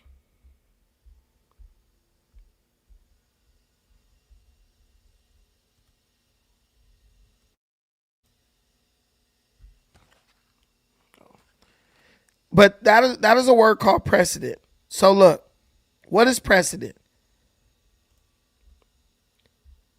Precedent is an act or instance that may be used as an example in dealing with subsequent similar instances. A judicial decision that is binding on other equal or lower courts in the same jurisdiction as to its conclusion on a point of law, and may also be persuasive to courts in other jurisdictions in subsequent cases involving sufficiently similar facts, right? That's what you're establishing here with Carmelo Anthony. You let Carmelo Anthony go. Now you got kids all over the country stabbing and killing each other and throwing out, oh, I was doing that in self-defense. You set a precedent that can be negative and that can endanger kids all over the country. Do you understand? You can't let them go. You can't give them a slap on the wrist because you have to rule in a way that deters other children from doing the same thing. You do not want children deciding when and where something is self-defense, whether it's self-defense or not. Because children are not like adults. You have some adults who operate and think like children,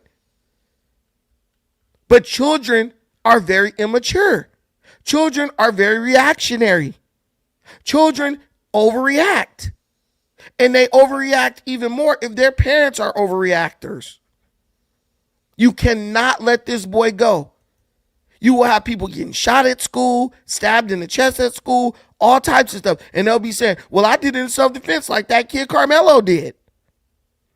No, he was wrong. And his family mishandled his case totally. And now he's suffering the consequences. But there are consequences. I'm not happy with the sentencing because I'm not happy with the makeup of the jury. 18 jurors, about 6 minorities, none of whom happen to be black. I don't believe that's being judged by a jury of your peers. Here's the reality, though. That's all I can say. That is all I can say. And this is why I be having beef with Stephen A. There were black people who were brought up to be on the jury. They did not want to serve on the jury because, in their words, they did not want to be responsible for putting a young brother in jail. So what does it matter if they weren't all black? The blacks didn't want to be on the jury. The other 6 were Middle Eastern, Chinese, Mexican. They were all minorities. The same people y'all talking about, we need the black and brown coalition. And then the Asians, you go up in their store to buy Chinese food. And then the Middle Eastern, oh, what's up, brother? And you at the liquor store buying his beer and his liquor and his cigarettes, right? It was not just a lynch mob of all white people. But that's what they'll keep trying to tell you. It was just an all white jury. And Stephen A is going to play into that. I have a problem with that. And then the 3 black women who were teachers, they were dismissed by the prosecution because the prosecution said 3 black teachers ain't going to be able to, they're not going to be able to fairly look at the facts in an unbiased way. And it's true because teachers have a heart for children. So that was smart. The prosecution has to operate in the interest of winning the case, as does the defense. The defense didn't help their situation when they're asking jurors stuff like, what are your views on illegal immigration? This ain't involving no immigrant. But ultimately, there were black people who could have agreed to be on the jury, who, if they didn't feel, Carmelo was guilty, they could express that in their, when they're in the jurors' room, when they're negotiating the verdict. They didn't do it. So either they just didn't give a damn, or they knew in their heart of hearts they were not going to be able to find Carmelo innocent, which means the evidence was way too heavily against them, even in their mind.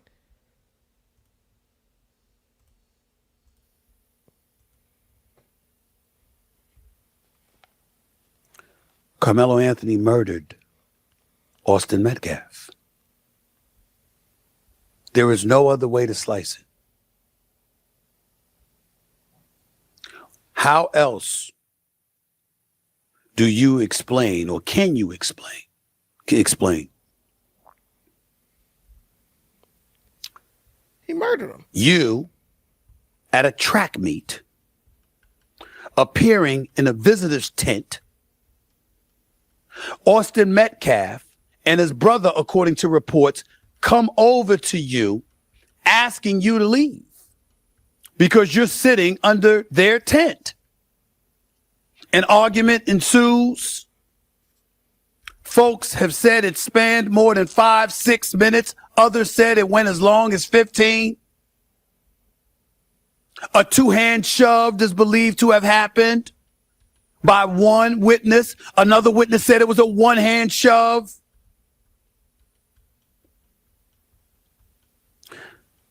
How does that justify Carmelo Anthony pulling out a knife and stabbing Austin Metcalf to death? How? How? Some would argue, what the hell were you doing at the track meet with a knife to begin with?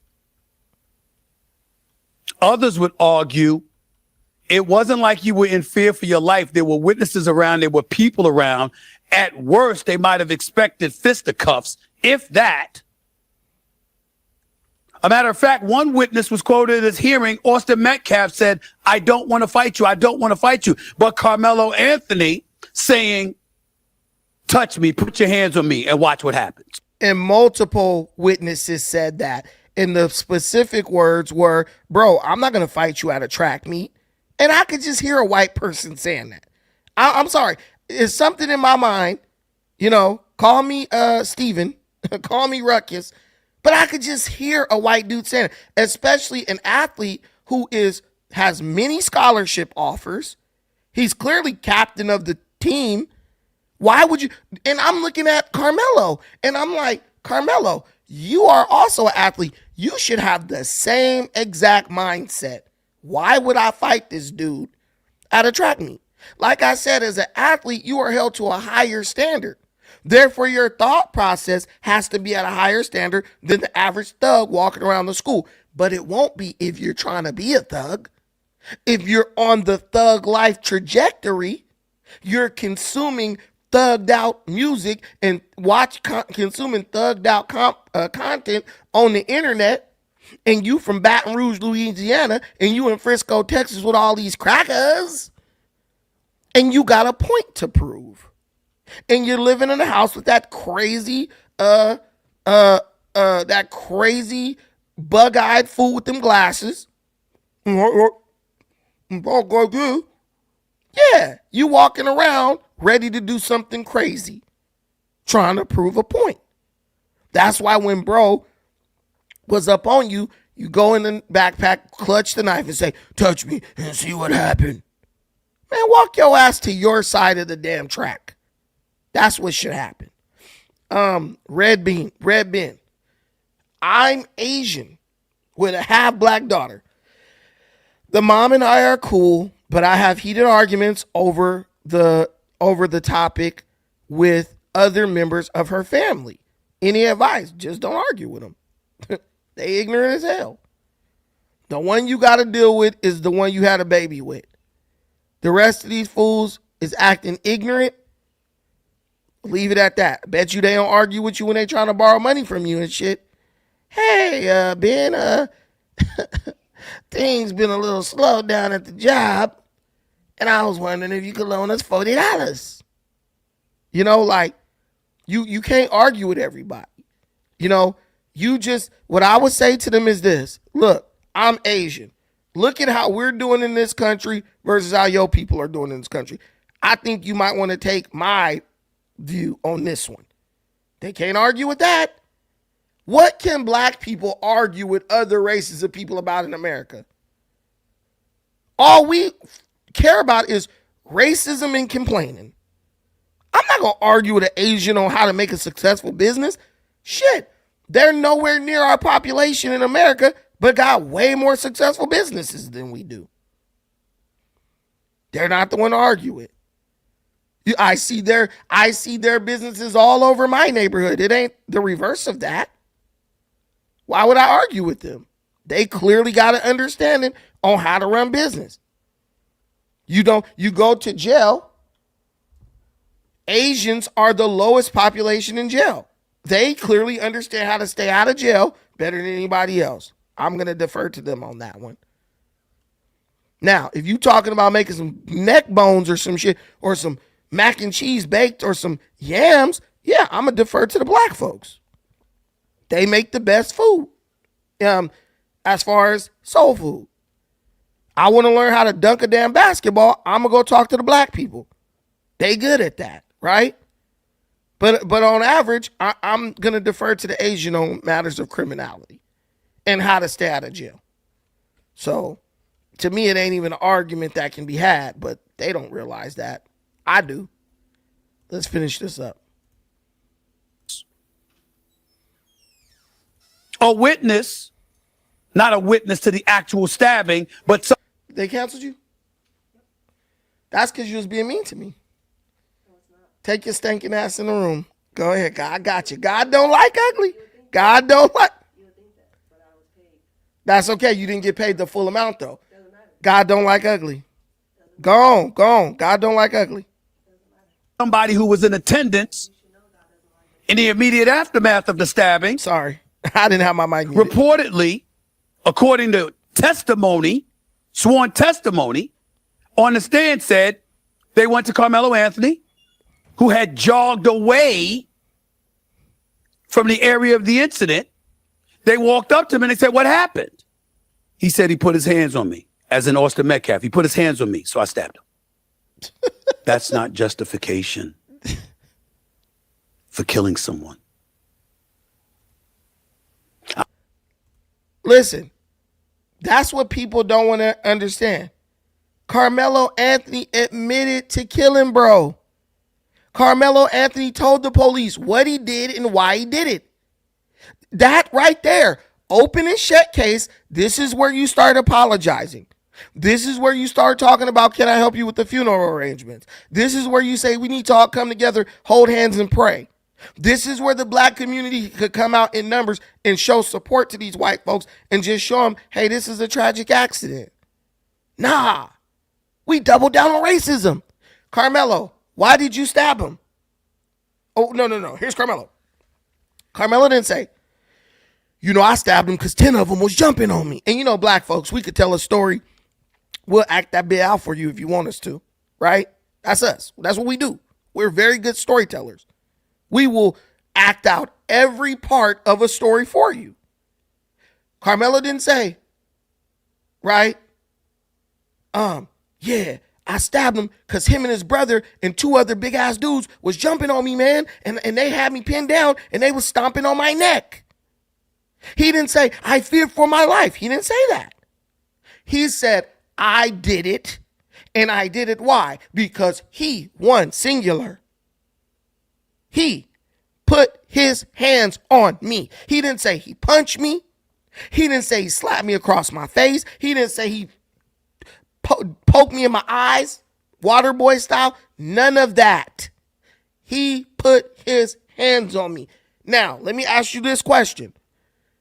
Does someone putting their hand on you, which could be somebody putting their hand on your shoulder, right? I'll tell you a quick story. So my uncle, right? He played baseball, pro baseball, right? He was involved in a celebrity baseball game, right? Something happened. He got into it with a player from the other team. My uncle say, bump this dude. I ain't got to deal with your bullshit. Get out of my face. So my uncle, like an athlete, a sportsman, he turns around and he starts to walk away. The dude who was a Samoan dude, and my uncle was yoked at this. I mean, he was buff as hell, pro baseball. My uncle put his hand, this Samoan dude put his hand on my uncle's shoulder. He clearly thought my uncle was right-handed, but my uncle left-handed. So he placed his hand on my uncle's, what is this one? He placed his hand on my uncle's right shoulder. My uncle turned around in one motion and knocked this dude straight the fuck out, right? Sleep. Why did you hit him? Because he put his hands on me. My uncle was 1 1,000% wrong to do that. The man put his hand on your shoulder, you turned around and knocked his ass out. You're wrong for that. You shouldn't have turned around and hit the dude. He didn't hit you. He placed his hand on your shoulder, right? My uncle was wrong for that. So Carmelo is double wrong for what he did, because you're not telling us how he put his hands on you. And when you are telling us, you're not explaining to us a method of putting your hands on somebody that would justify stabbing them through the heart with a knife that you had in your backpack that you should have never been carrying. This, when you really break this down, it's good the case didn't go long, because I believe the longer this case would have went, the more you're coming up with different scenarios, and those different scenarios would have really hurt Carmelo Anthony.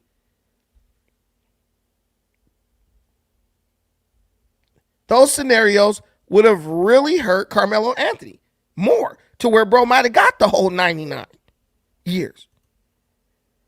See? So it's just like, there's no justification. And I love that Stephen A. Smith is coming out with this, and he's being honest about it. Dude, there's nothing happening here where it should have ended like that. Carmelo overreacted.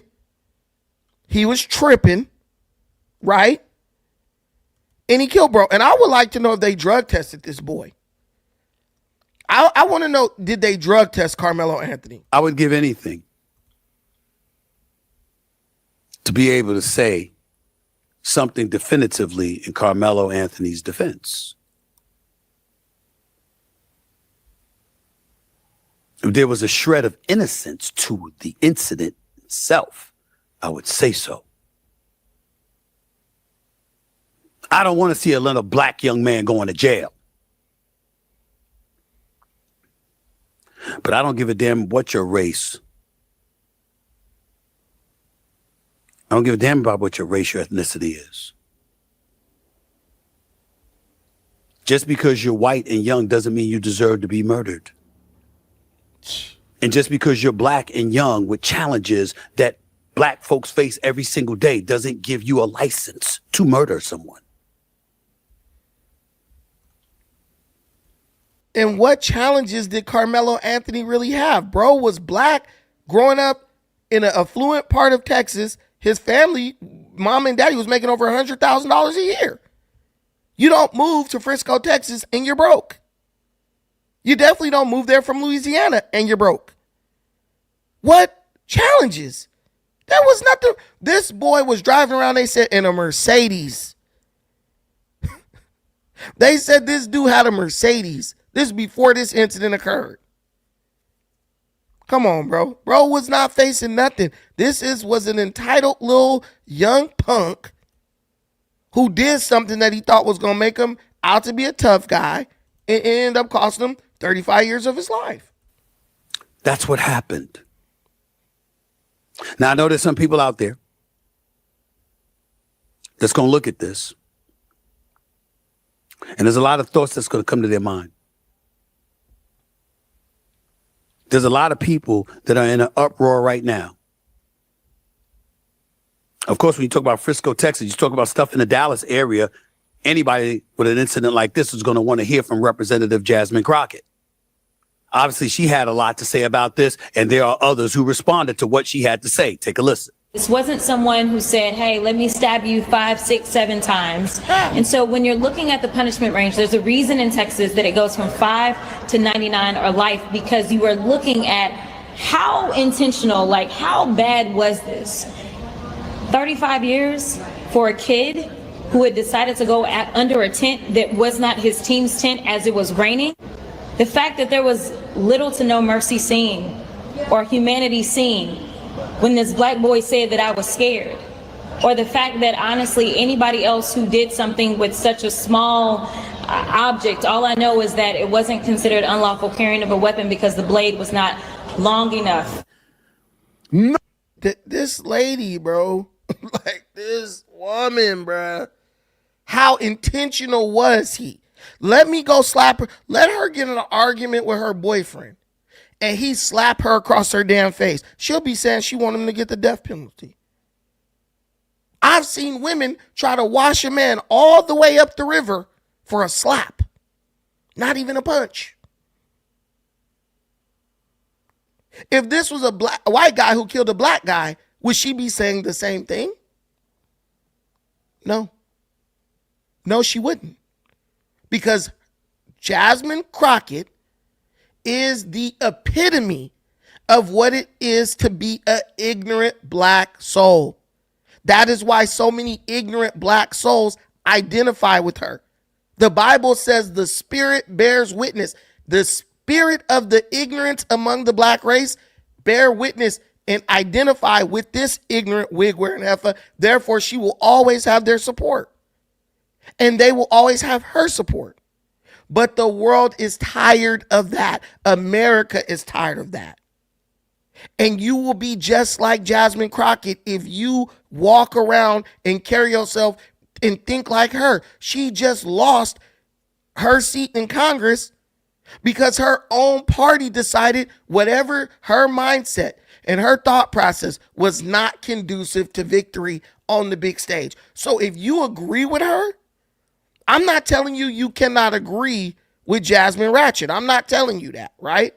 But what I'm telling you is if you do agree with somebody like Jasmine Ratchet, understand you are not in a position for victory on any battlefield, whether it be political, athletic, right? Sports, in the job market, nowhere. You will eventually get eliminated, most likely by the people who you thought supported you because your mindset is no longer conducive to winning. Keep following her. Keep agreeing with her. You're going to end up just like her. No accountability whatsoever. No accountability. And y'all, you know, taking up for these police officers that's trained that. Do you know how different it is to be at a track meet and a guy say, move out of my tent? And he say, I don't want to fight you. And you stabbed him, compared to a police officer who people are trying to beat and kill. The crazy thing is that they know that that's how it is, but the white kid is trying to reason with him and end up stabbing him. When he know doggone well, if them white boys came under his tent at his school, people be like, well, man, you got to get up out this tent or we're going to start throwing blows. 100%. And 100%. They act like they victims. Bro, I've said this a million times. Anyone who is an athlete will tell you, somebody come into your area as an athlete, you might ask them to move. You might just body slam their ass up out of your tent. Those white dudes did not aggress against against Carmelo. Carmelo is the one who took it there. He did you started it, I'm going to finish it. And then she's like, well, it was such a little knife. Exactly. So imagine how much effort it took for this dude to stab this guy through the heart. Just imagine. Imagine. Like, I don't understand that. Knowing that they would have been fighting instead of talking in the first place. To us, especially to teach our young black boys, because we have definitely seen this in our community. With the Here go Jamel Hill, hate white folks, but love white European style wigs and shit. Slightest of things has touched off something that can't be reversed. That's in true. Decision making and That's discernment true. And wisdom. And those are not easy conversations to have in a world that sees them the way that they do, but we have to have them to save them. The first woman was Representative Jasmine Crockett. That can't be reversed in decision making and discernment. But look at this. What I want to show you right here is this will stand out for me. Look right here at what this comment. Let me take my comment down. But if you look at this comment, this is on this girl. This is on, I think this is on Brandon Tatum's thing. Carmelo's own words. He touched me. I told him not to. He didn't say them. He said one person touched him. And people think that's okay to murder. I'm telling you, this was an open and shut case. Carmelo's initial statements damned him to his fate. He touched me, I told him not to, and I killed him. That's it. He didn't say he punched me. He slammed me on the ground. He was beating me with an inch of my life. He didn't say none of that. Why? Because Carmelo in his mind thought the same way many of the people supporting Carmelo think. They think that if somebody go and barely touch you, you have the right to murder him, right? But Carmelo was wrong, and the people who think like he thought are wrong. And if you do what Carmelo did, you will be sitting your ass in jail right next to him. That's the way it is. 10-Speed, you came all the way over here to just say something stupid. I attacked Tariq. Tariq is the one who approached me. I didn't attack anyone. I'm a beacon of light. All right, guys. Thank y'all for sitting with me. I appreciate all y'all. It's been real. I got to go take my daughter to volleyball practice. Thank y'all so much for supporting the content, supporting the channel. Love doing these live streams with y'all every day if we can. We didn't hit our donation goal. I think we were one away because we got one on one side and then we got 3 on the other side. So we were one away from hitting our $5 super chat donation, but we have another opportunity to try tomorrow. Thank you guys for joining me. Until the next time, do me a huge favor. Take care of yourselves, but most importantly, take care of each other. Do not be like Carmelo Anthony. Keep a level head and do not overreact. Peace.